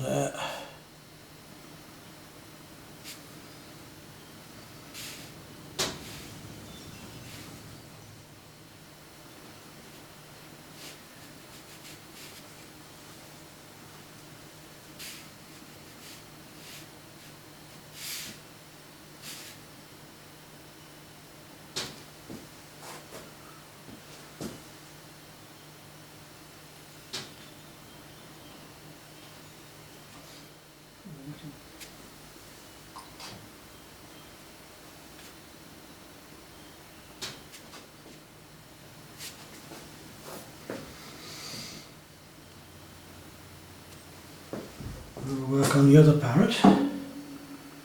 Let's start with his beak. And now this one should be dry enough to do a little bit more of the details on this one as well.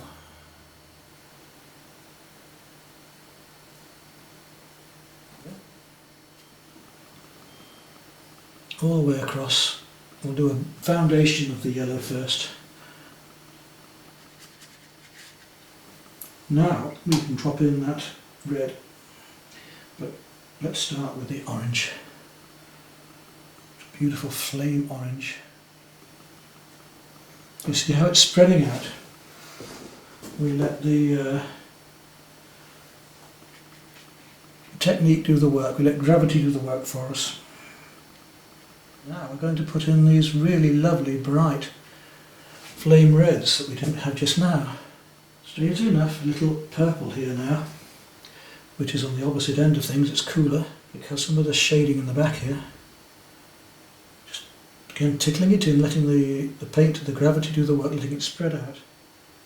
A brush tip, and just start to pull out some of these finer details of the parrot's feathers. Now we need to continue with a very light blue now, so I'm going to bring my water for the tail down to keep it clean, and just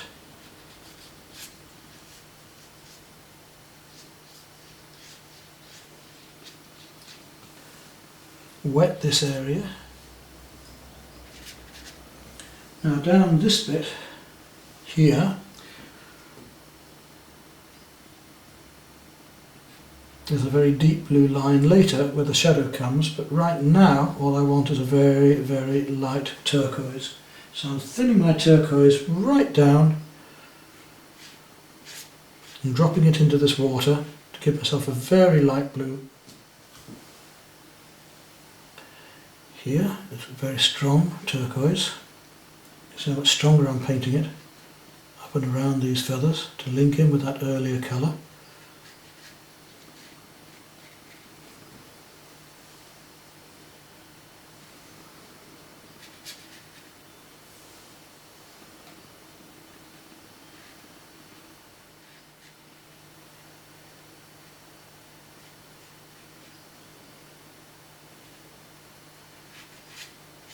If we bring this blue over that yellow,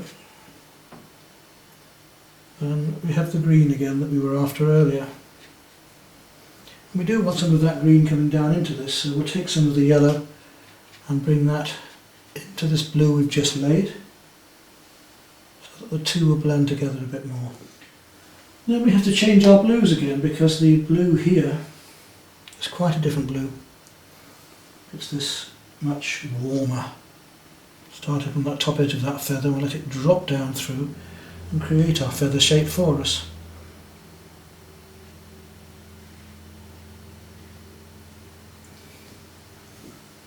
Just one stroke, and if the paint is of the right consistency, then all being well, we get our feather effects for the wing. And I mentioned there earlier about how that whole block here is in shadow. So this area here is all one big lump of shadow, and we'll come in under there.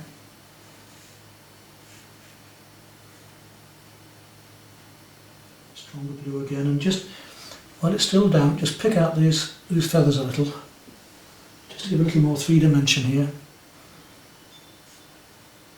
We'll go back up to our oranges again, because in this area here the tail actually comes out right through there,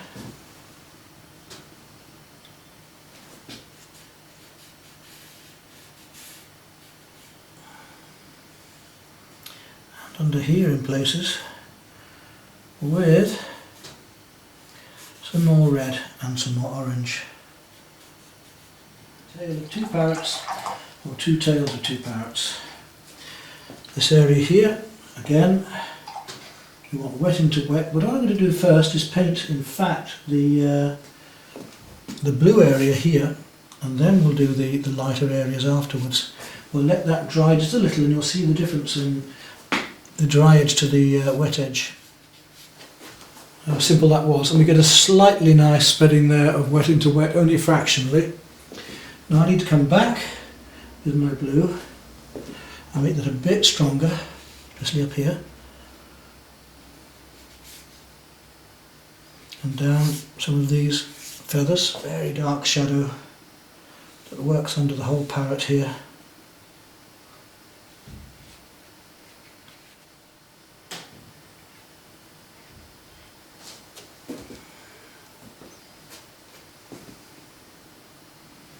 and some of that warmer colour to give us a bit more depth, some of the purple just coming down into here, touch of rays coming on around here, these feathers, just to delineate where they are.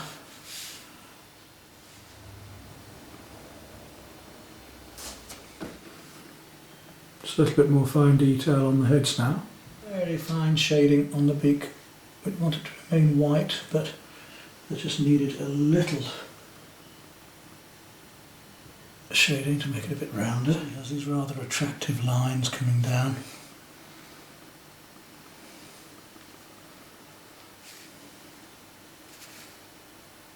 The parrot's virtually done. We can look at this bit of branch coming through here.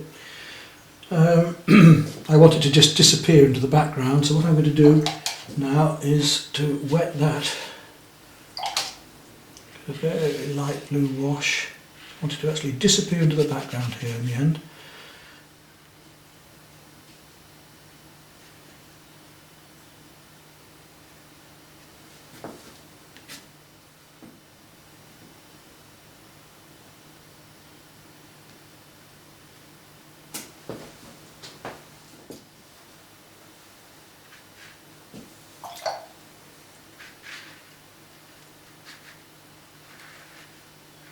We'll let those colours blend down in. Same here.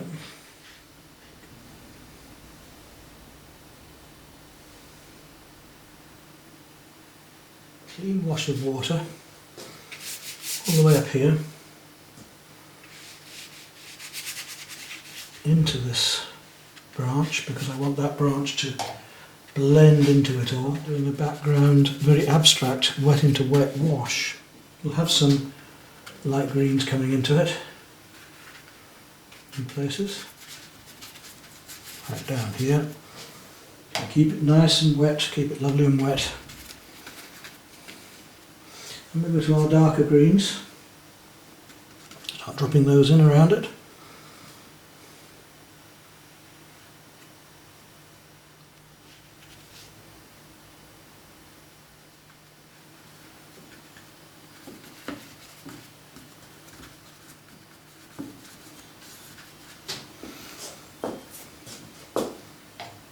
And we can start to use some of the colours that are in the actual painting to give a lot more of the undergrowth and depth to this.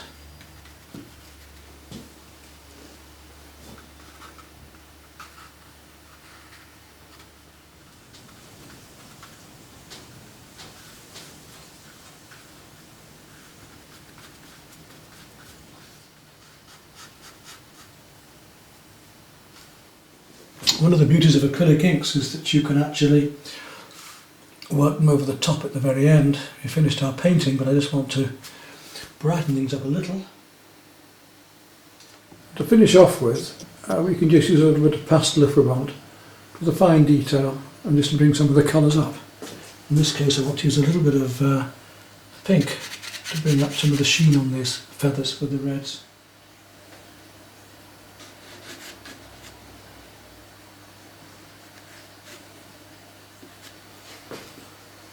We need to decide what mount we're going to put onto it.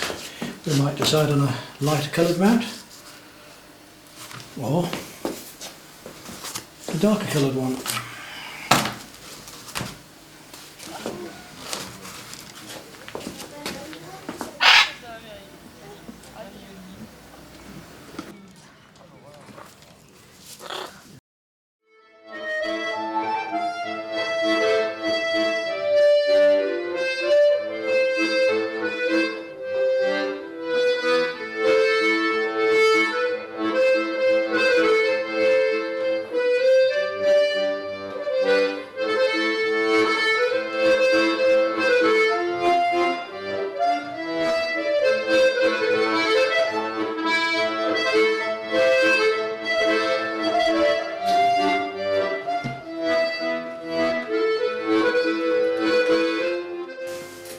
Now what are we going to need for this painting?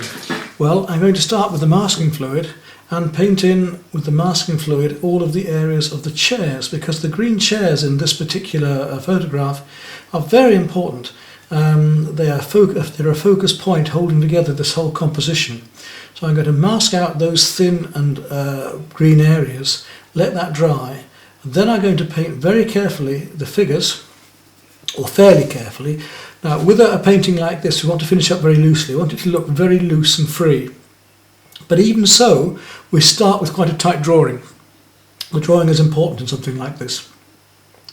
Now often in paintings I start very loosely and gradually tighten up. With this particular technique I'm going to show you today, this watercolour, we're going to start tight, fairly tight anyway, with the figures. Although I'm going to paint the figures, each part of them, fairly loosely and keep it fluid.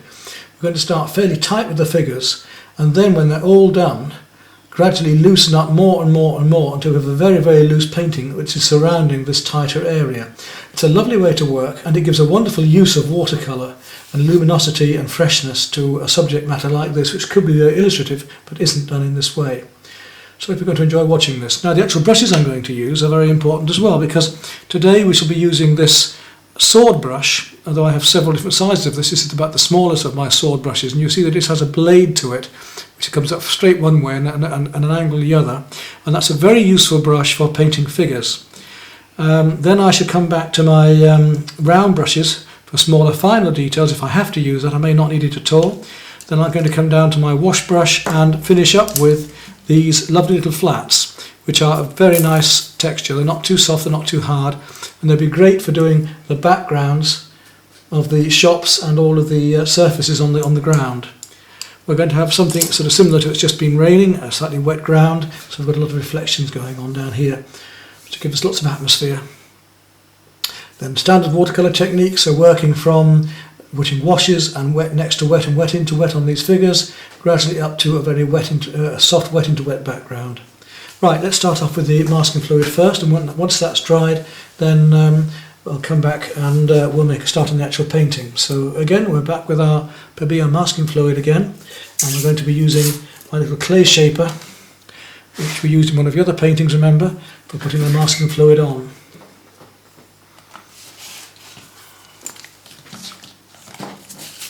And to work in all of these chair areas first then, it's got a point, a chisel end to the clay shaper, so it's quite handy. So you can use it vertically to paint a line like that down, a thin line.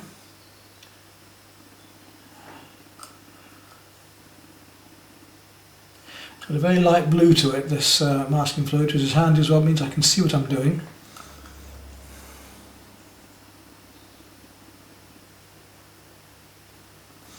So this is quite tight, this sort of work, but our drawing wants to be tight to start with, and then we have the choice to loosen up as much as we want.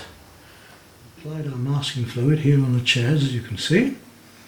It's the light blue-grey areas.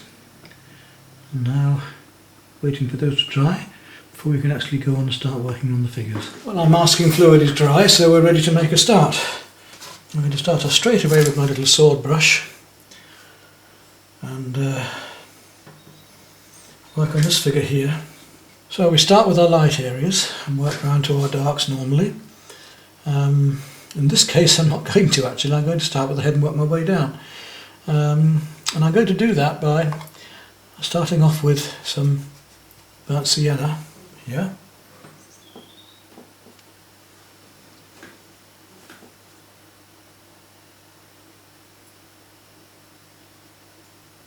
Cover the whole of his head in that warm burnt sienna. I'm just going to work my way through this, virtually painting my numbers in a way, I suppose. Fairly loosely, wet into wet as I go along.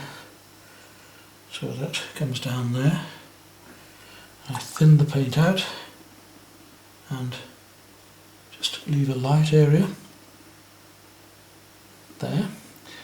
Now if I come back into his head, so I've got a light brown wash on there, on the head. Now I'm going to come down into that, make that a bit darker.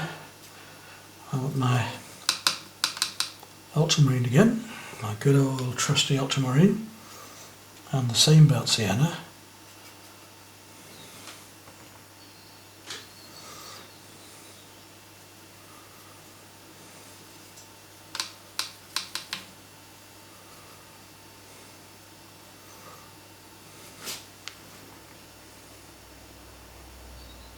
And we'll let that spread down through here. A little bit light on that edge, coming down to the back of his head. To paint these figures as simply as possible. Come back into that with a little bit more light in a minute. Clean that off, and with a damp brush, I'll just let it blend into, not a hard line there, let that blend into there and on the back of his head. Now, while that's still wet, I'm going to take some more of the ultramarine, which is of course much darker and cooler, and drop into the top of that and let that dark paint drop down into the back of his head. Let the gravity do the work here, around there, to give some form to the back of that head, down to the neck, and just down around his ear there. Right where his ear is, I'll just lift out a fraction more. So I should put a little bit more here, that's better. And we'll take some of that dark paint, bring it round his face, in the shaded area, his chin.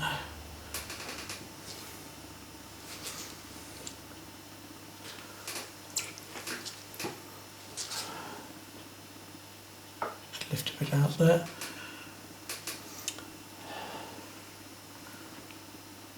Let that soften in to the neck here, round and into there.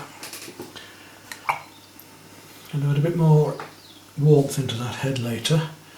At the moment I just want it to dry off.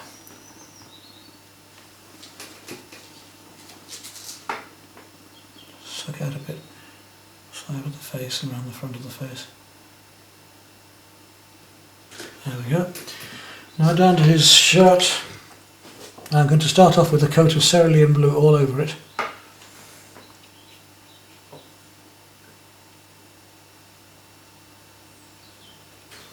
So we will be painting wet into wet again.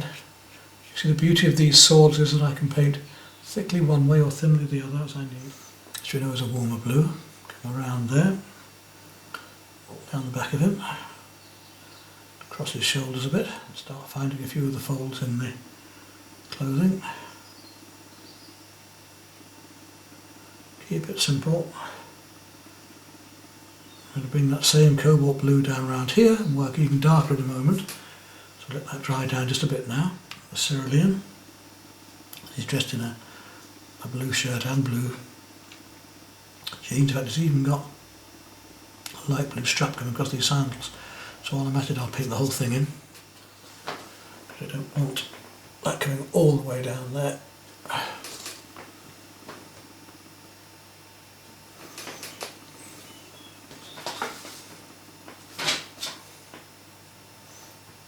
Lift it out right the way up there. Go back down a moment.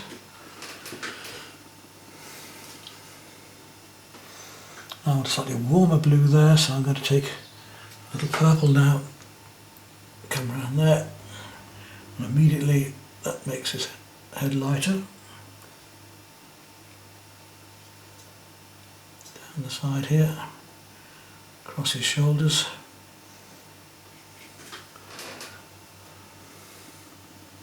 Find a couple of these to shadow again. Find the form of the, while it's still wet, so it curves on his arm.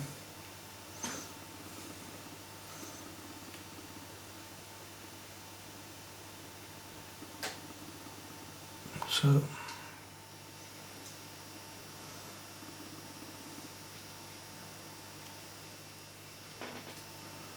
I reckon we've got a bit of that blue in his hair actually as well. So just bring some of that purple up to here at the back here, just give him a bit more shape. So here, plus just just under his chin here. Now some of this deep warm can be going on under here as well. So I'm going to take a little bit of Prussian now.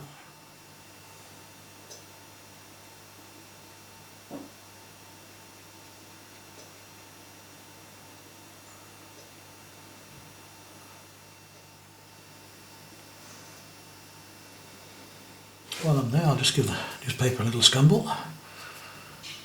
In other words, I'll drag my brush across.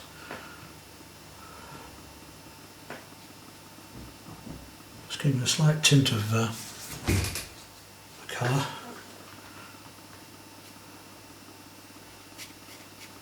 We're using a £200 rough paper here, deliberately, for the effects that we want to get with this dry brush work as we go along as well.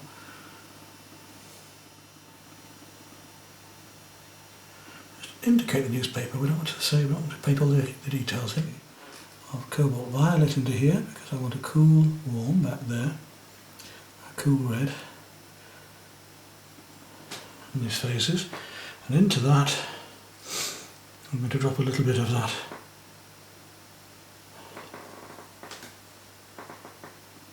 cadmium orange, keep those faces just light behind there. So while I've got colours on my brush, let's go around and use them.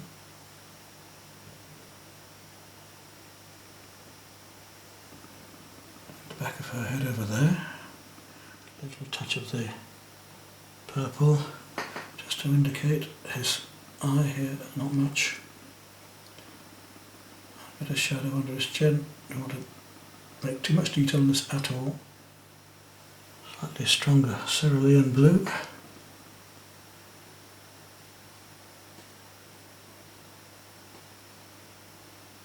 Again, indication comes down to the side of his face, darken a little bit of him. So, I'm looking at this figure here now, and first of all I'm going to just tint in some of the grey shadows on her clothing. Around there, just finding my way around, and then come back with a little bit stronger colour, that bluey grey, drop that in,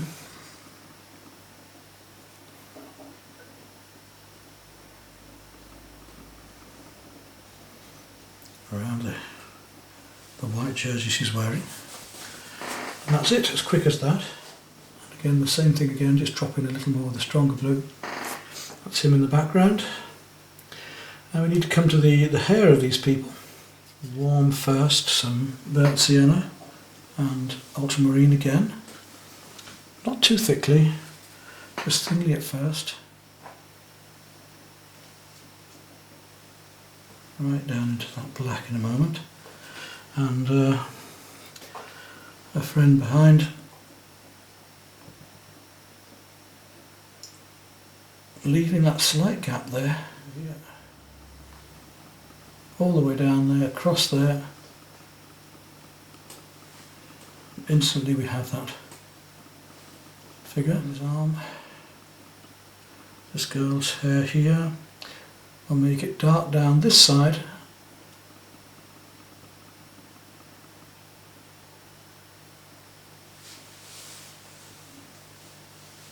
He comes down in front of a jersey a bit, like that. Just brings her arm out. What I'm going to do there is then take some more of the deep blue, go around there, and get some clean water. So this one needs, while I've got that on my brush, this one needs darkening down at the front here more now. So, slightly dragging it across the paper. Take some clean water here and just blend that hair down into the background. It comes like that, under there. Now we go to the much warmer blue, my ultramarine, coming under here with the ultramarine.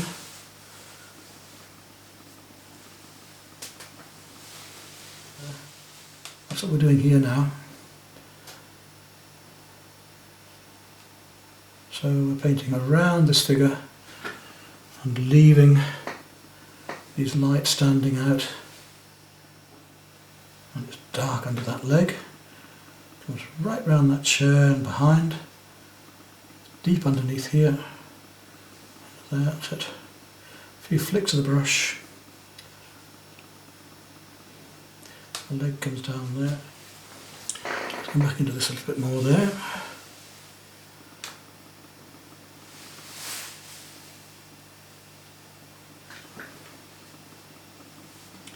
His knee comes here, we'll just bring that paper across. We're onto this set of figures now. So we've got a chap in a green jersey, jeans, stripy jersey, jeans, deeper blue trousers, and then a dark shape here. Let's start again with the colours of the faces. His is a fairly cool one, so I'm going to put a little bit again of cobalt violet in there, just a flick of it into the moment, on the back of his head here and face, and round to the front, him too. Now back to my warm, a little touch of the bright red, and drop that around that side of that face. Same for him at the front here. He's okay, but we'll just have his hand with a little bit of the warm colour. These figures back here. Top. And right up into there, just the top of the head catching the light. Let the furry effects of the wet into wet occur. Get a shoulder coming down here. And with a sword brush we can come across. High shoulder there, down. Same here. And in a couple of strokes, 1, 2, 3, we're there. Another chap's foot coming down the outside there. There we go. He's got a greeny coloured shirt on. So we'll put a light green on there first of all. Up, just flick it in.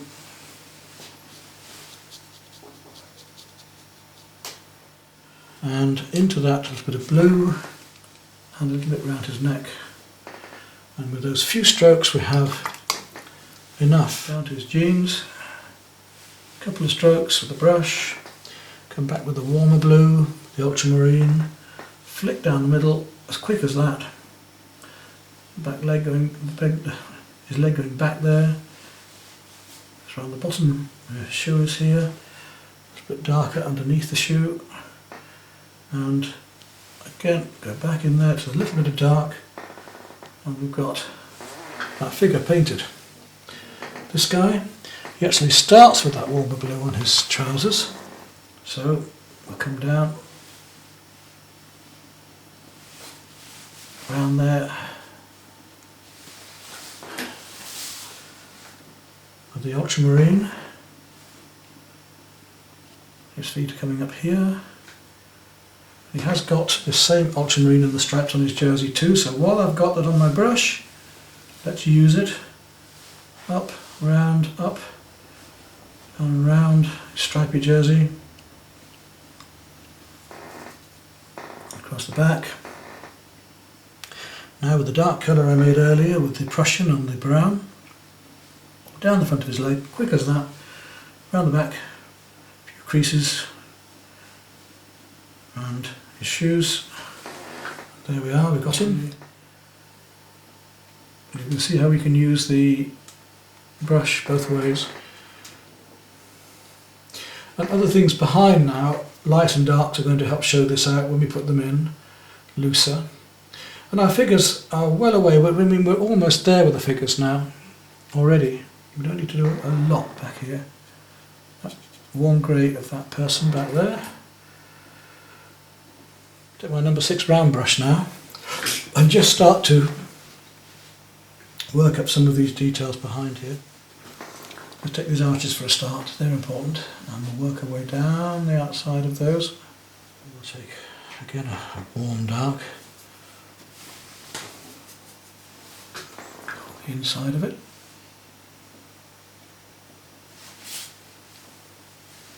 Wet into wet again.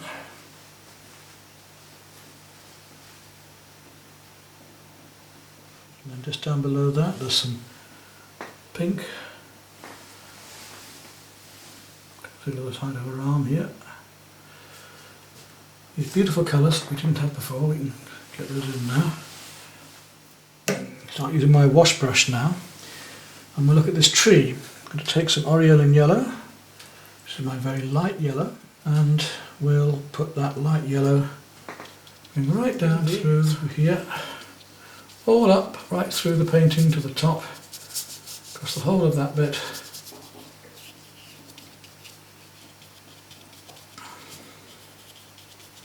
Right down through, and here there's some yellows. And while that's still wet, I'll take some cerulean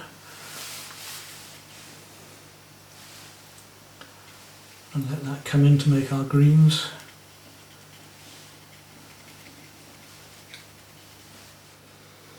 And then we're going to make a much stronger blue, a green there.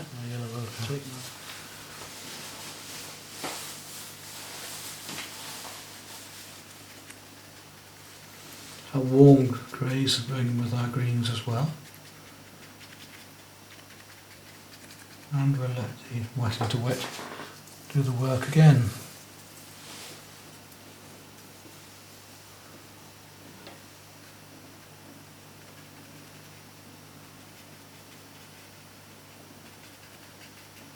A little bit of viridian into there now.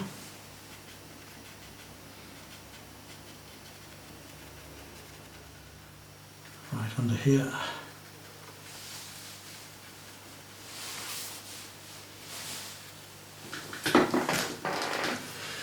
The light coming down now on a French street. Now we get the lighter colours in the background. We need some very light red going on with the background.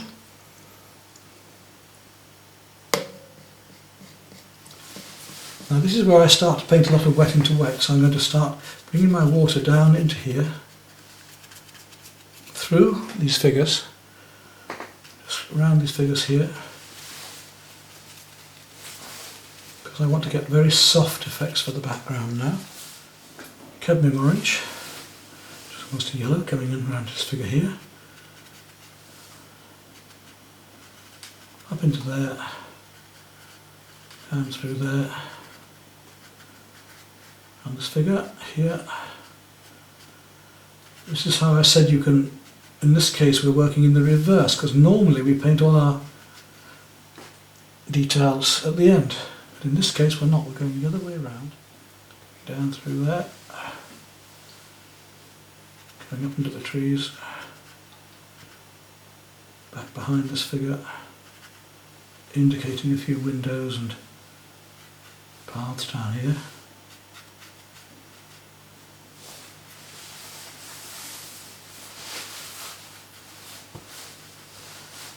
And now you begin to see how we can make this wet into wet and loose brushwork. Some bicycles and things to happen here in a minute. Keep that light goes down. Raw sienna, just up here now. A little bit there. Down through here. Let that dribble down round.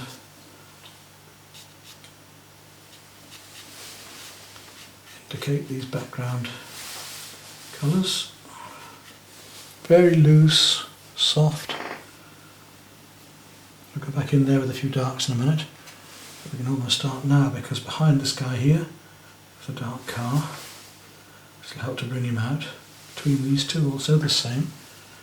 There's some darker vehicles happening back here.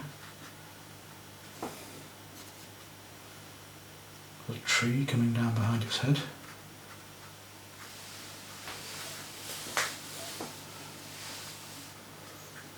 Let's have a look at some of these bits here. Take some of this yellow ochre and a little touch of viridian. Work our way right through here.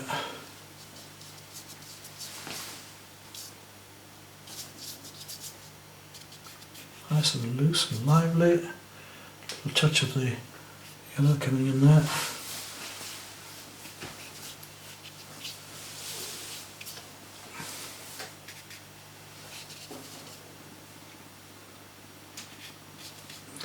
same yellow going on the reflections here.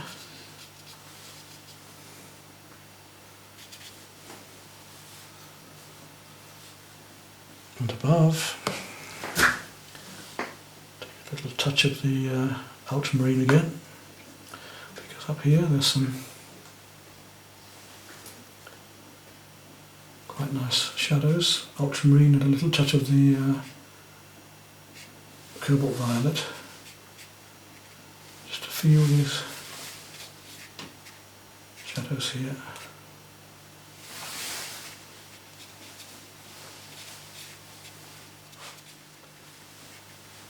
Indicate drain pipes and any other pieces of facade. A little more bright red going on down there. So I just want a little bit of bright red coming in here, just through that.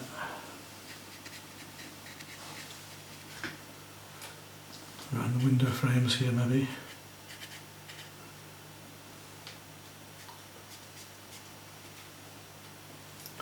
Yeah, that'll do it there. And here as well, we have a little bit of that warm coming in. And certainly into this window down here.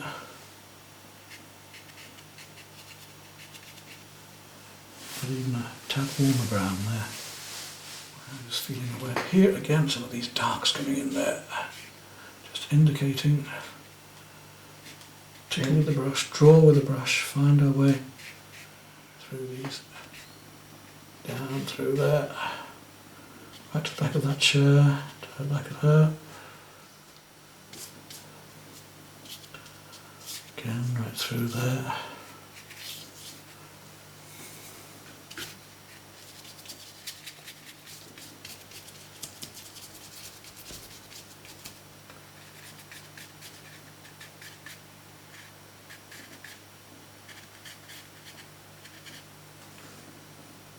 Around his head. You can see why I've painted in these figures. Firstly, it doesn't matter because all of this goes on afterwards.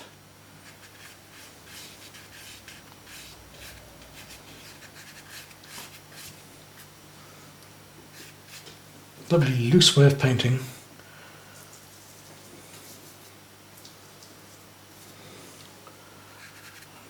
Come into the wet here. Feeling of these deep reflections inside the shop window.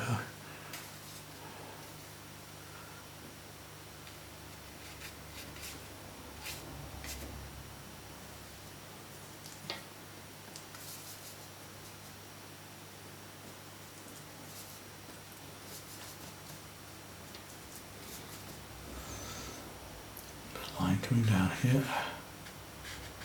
Bar in the window. More behind here, probably the same. Quite so much just there. But it is dark just down around this bit. Now down here I'm going to change over to my flat brushes. I could carry on with a wash brush, but I actually want to get the use of the flats here in a minute. I'm going to start off with the wash brush just to get some water going on in here. I'm going to start using the flat just to flick in the feeling of these shapes all around here. Rather a nice golden yellow down here.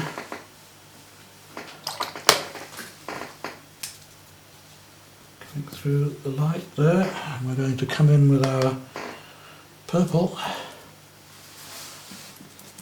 Beautiful purples going on down here. Let's see what we can do with them, shall we? And all in and round through. Moves through here.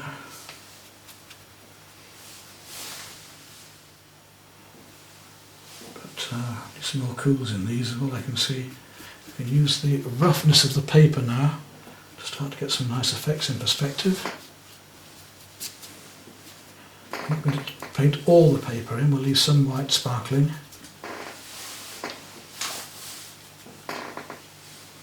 paint through these areas where we've got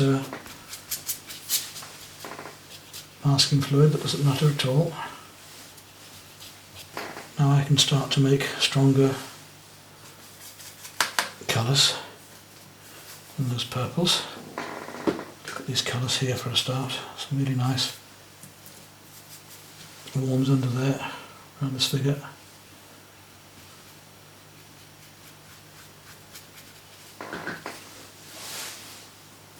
Really loosely.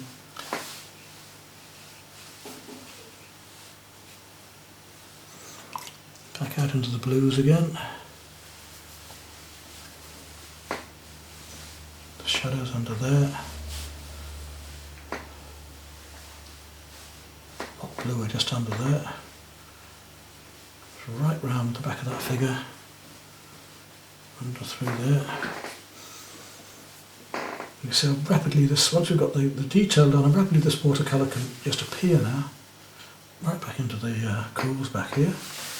Around these figures. Around that lady's arm, so that she stands out. I want the sunlight now, so let's get our warmer purple going.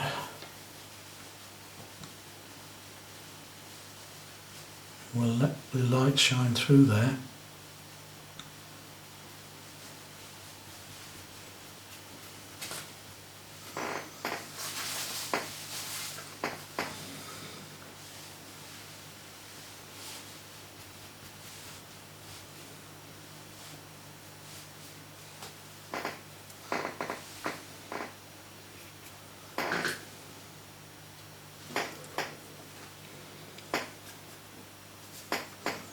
Warmer across here, darker.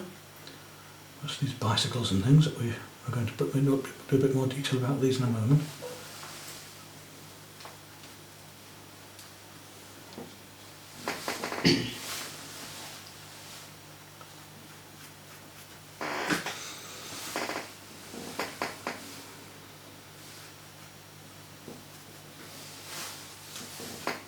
A line coming down there of the road, which is handy for us.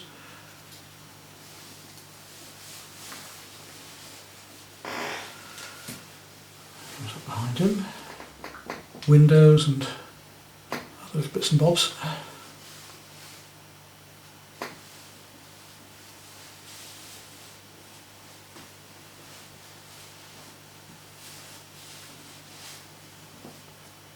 So we're nearly there. I've talked about bicycles back here, and making this stand out a bit more. The wheels just here, one coming out there, another one behind it. Some darks to bring this fellow out.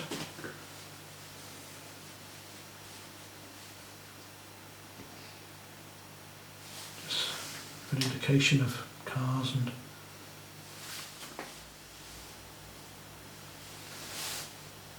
tidy up some of these areas.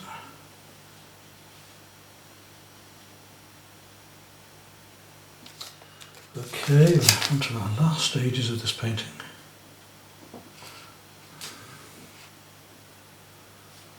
I would say.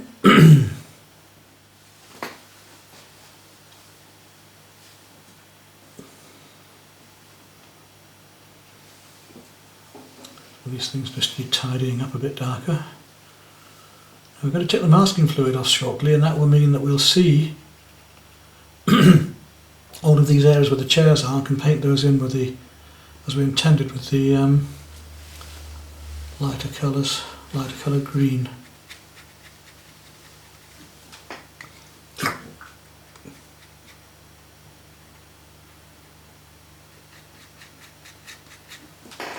The masking fluid should be dry enough to get off now. Let's have a go, shall we?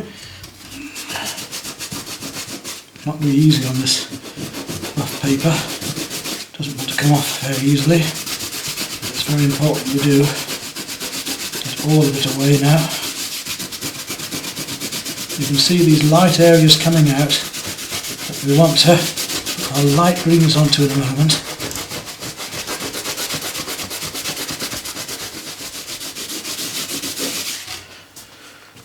interesting method of it. We're going to paint these very light green areas in, and it's quite a confusing colour actually. I think it'll be the aureolin yellow with just a touch of green. Let's find out. So mix on the side of the paper and just bring it in here. And I can paint a bit of wet into that as well, because it's not just going to be one. Never is in life, is it?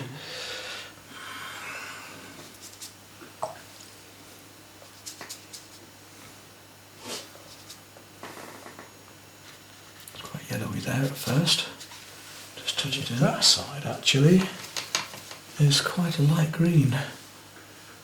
That's a very light emerald over there. So look how that colour changes. Very light emerald green at the moment. Just to paint in these greens. Just flick them in. Same up here. Actually comes in round that figure and there. It's a fraction stronger with the yellow. Chairs going on behind here. Just touching these last colours in is what can help make a painting. Emeralds here.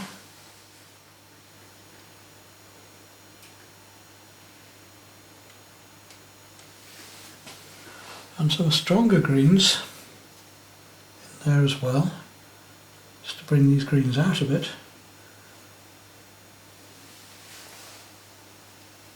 Around the back of that one, under here. And that's our painting just about done. I'll put a little bit of writing on the newspaper. So he's reading something here. Just an indication. You don't have to paint letters in, for heaven's sakes. Just to finish off some of the darker tones in and around under here. To see now little darks and lights just to pick up on final things.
Now this is going to be a rather exciting larger piece. It's a full sheet of watercolour paper, £140 knot, so it's neither smooth nor rough in this case. And the paper will give us just enough texture when we're putting the pastel over to give us a snowy effect. If you want something very fine, using this technique, you'd use a smooth paper, and of course if you want something very coarse, then you could use a rougher paper. What we're going to do here is, I've already drawn out, as you see, the pencil drawing, then I've gone over with my Chinograph pencil to make these very dark areas, and the Chinograph pencil is virtually waterproof, so these darks will remain. It's quite a nice way of working. I'm going to paint watercolour over the top first, and then I'm going to paint pastels on and brush the water over them and blend them in. We could use just pastel only if I wanted to. It's a lovely way to work, and you can mix pastels with watercolour. The only difference really is that watercolour is a very fine pigment and is mixed with gum arabic, and the pastels are a slightly coarser pigment mixed with gum arabic, and they're solid. If we have pastel dust left over at the bottom of an easel, say, we could remix that dust with water and make a pastel again. So it's a very similar thing. The watercolour is just simply the pigment bound together with gum arabic, and then when you put liquid on it will soften, and the pastel will do the same. So we can either put water on first and put the pastel on, which is very dark, or we can put the pastel on and brush it in, or vice versa. It also means if you have a it also means that if you have a watercolour that's overworked, you're not happy with, you can rework the watercolour using pastel over the top. You can put the opaque colour over, in other words, because pastel will be opaque. And it's a very exciting, loose way to work, and I think for this particular snow scene it's going to be ideal. So we'll have some fun doing this, shall we? Now the materials I'm going to need, got my photograph I'm going to work from, my set of units and soft pastels, a couple of palettes ready with watercolours ready to go, my set of brushes. I'm only going to need this one brush, in fact, I think, this large oval mop, but I might use a smaller round later, because you can actually paint with the pastel if you want darker thin lines, so I may use a bit of that later. The rest of the brushes I'll put away, and that's it. We can just get going. At first we'll make it a standard watercolour painting. Fairly wet into wet, we want really light backgrounds. So as you see, this pencil doesn't move with the water. Nice big wash of water all the way down it, just to establish my colours underneath. Now for painting pastel over watercolour, if you're not just doing straight pastel with water, you do want the watercolour to be nice and strong, nice and dark, especially if you're doing flower paintings with it. We'll show you that later. It's another lovely technique of using acrylic inks with pastels, where you can get really vibrant effects that you simply can't get very easily with other paints. And this is what this DVD is about. It's about how to use the best medium for the subject matter and the effect you want. So if you want really bright, vibrant flowers, then you can use these acrylic inks, for instance, with water and with pastel to get a vibrancy that you simply can't get in any other way. Even with oil paints, it's difficult to get that real vibrance. Okay, I haven't stretched this paper. It's just painting straight on, because it'll dry out again anyway. Nice and level, even with the tape I've got on. Right, so plenty of water. Right down to the bottom. Right up to the edges. There we go. Oh, it's a lovely way to paint. And you get very involved, of course, painting in this way, because you're almost a part of the painting. It's so physical. A bit like throwing a pot, where it's almost like Tai Chi, where you get so involved with actually making the shape, because it's so much of a struggle physically to throw a great big pot. There we go, plenty of water running down it. Now we could paint this flat, but obviously for demonstration purposes it's more difficult for me. I've got to paint it on the vertical. And we'll start off with our very light colours. In this case I'm going to want my Aureolin yellow, which is one of my lightest yellows. A lovely light yellow up here. And I'm going to make it, to say, quite strong, because I can come back in with the pastel afterwards. Wet into wet effects. As we come down here, right down through there.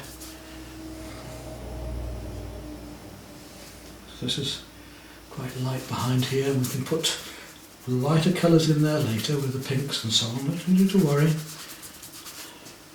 And then I'm going to come across to my cobalt violet. And I'm not worried about it blending down or running down. Even if you get trickles running back to the paper, it won't matter, because I can go with the pastel afterwards. So you might like it just as a watercolour when I'm done, but not what we're intending today. I'm going to do the whole... it's your painting, of course, when it comes to it. When you're working, you do as you want. If you decide, oh wow, I've turned up a lovely loose watercolour this way, because it's such a lovely loose way of working, and you don't want to go beyond it into pastel, well, of course you don't, do you? You do what you want.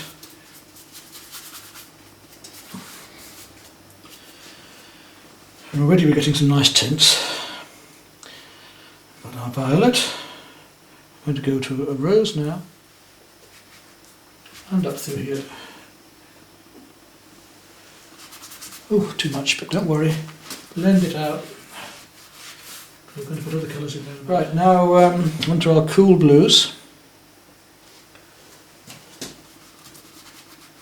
Warm wet into wet here, very rapidly, to keep on wet into wet effects. These lovely wet into wet, snowy effects of the stuff dribbling down through there.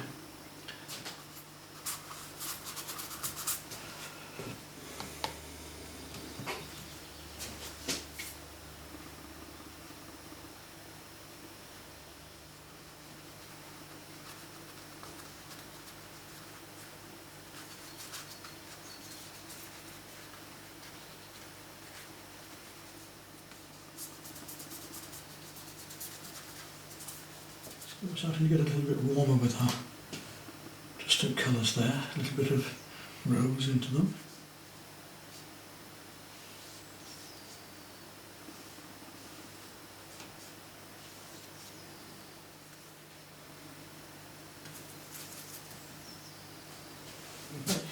See, it's an enjoyable way of using watercolour like I'm doing here.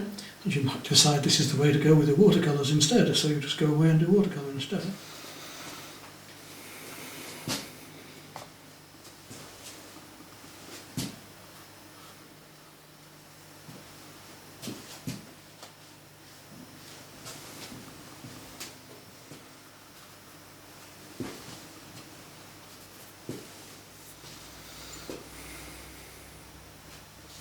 So we'll let that dry and then we'll carry on with the pastel afterwards. Right, now we can make a start on the pastels. Put a little bit of cream pastel into here, even on there. You can see immediately how you don't have to use masking fluid with this way of working. It's immediate. Let's see, where do we go from there? There's a house there. A bit of white there, cream there. You can pick out the highlights and even scumble it just like you can ordinary pastel, in other words you can blend it across, you don't have to use the water. I'm just putting in a few highlights at the minute just to give you an idea of how it can be used, you see. But we can use darks and lights, so we'll start to work up some of these colours. We have some beautiful colours to use here as well. Lovely blues as well. Now let's just put a little bit of pastel on there, and I'm going to take some clean water and just blend that. You'll see what I mean by the fact that pastel can be used like watercolour. I can actually use the water to blend that blue in and paint it just like I did the watercolour. And I'm going to take a very dark colour now, deliberately, and put some of that here. And let me show you how we can use the brush then to use that to draw with. In other words, I could actually draw out a line here across the paper with the dark watercolour, with the dark mixture of pastel and water. I can brush it down and in and treat it just like the watercolour.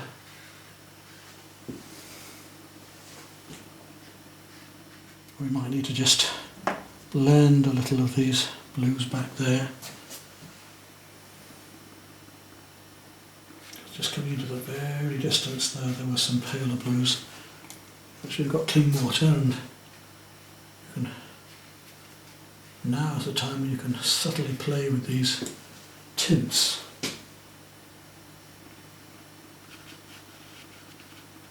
Tints of greeny blues coming up here through the background.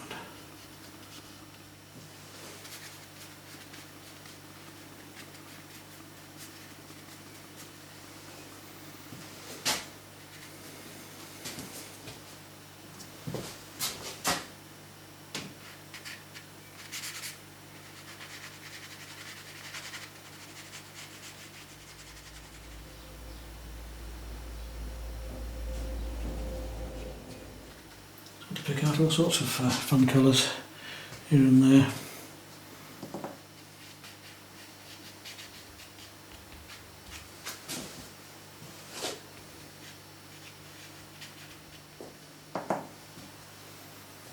A little bit of warm coming in there could be useful.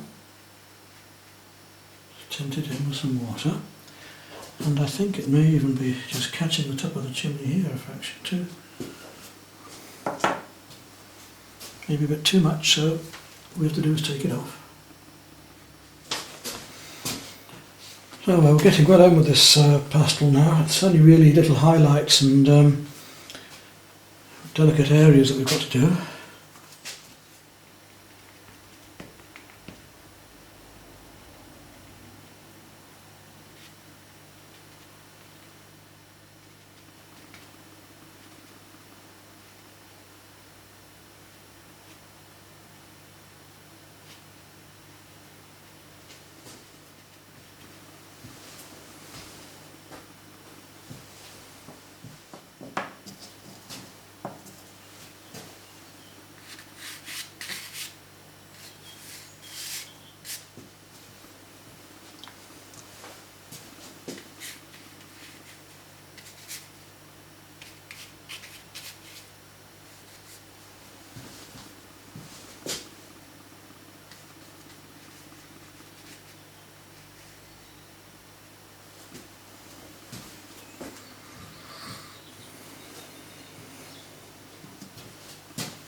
It seems to me that we're about there.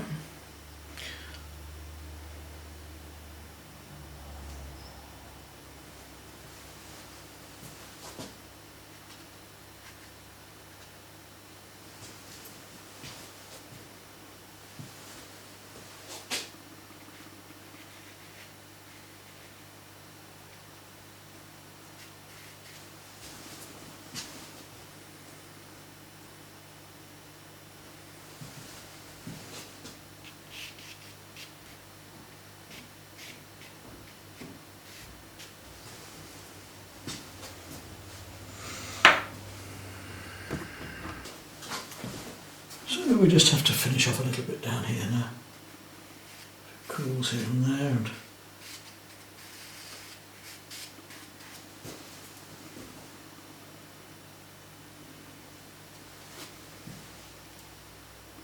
a bit of delineation of foreground.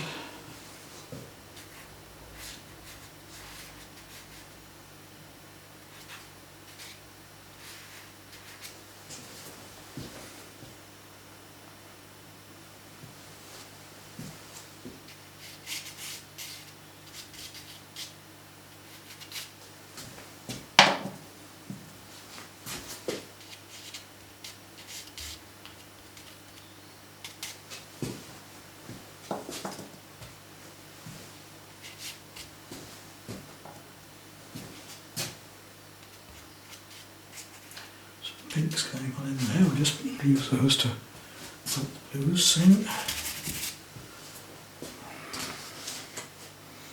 I've got a feeling there may even be a little touch of green, you know, just here and there, just to help bring things out of it. Yes, there we go, that's a really pretty little bit of green to go in there.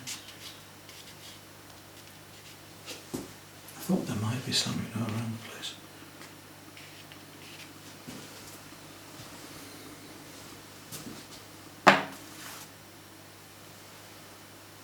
A cooler green down here maybe, just a touch of it, reflecting in the snow. That's better, isn't it? Something small like that can just help us finish off our picture.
Yep, that will do it, I think. Now, where do we sign it? I don't want the signature to get in the way. Actually, it'd be nicer signed in the left than the right in a way.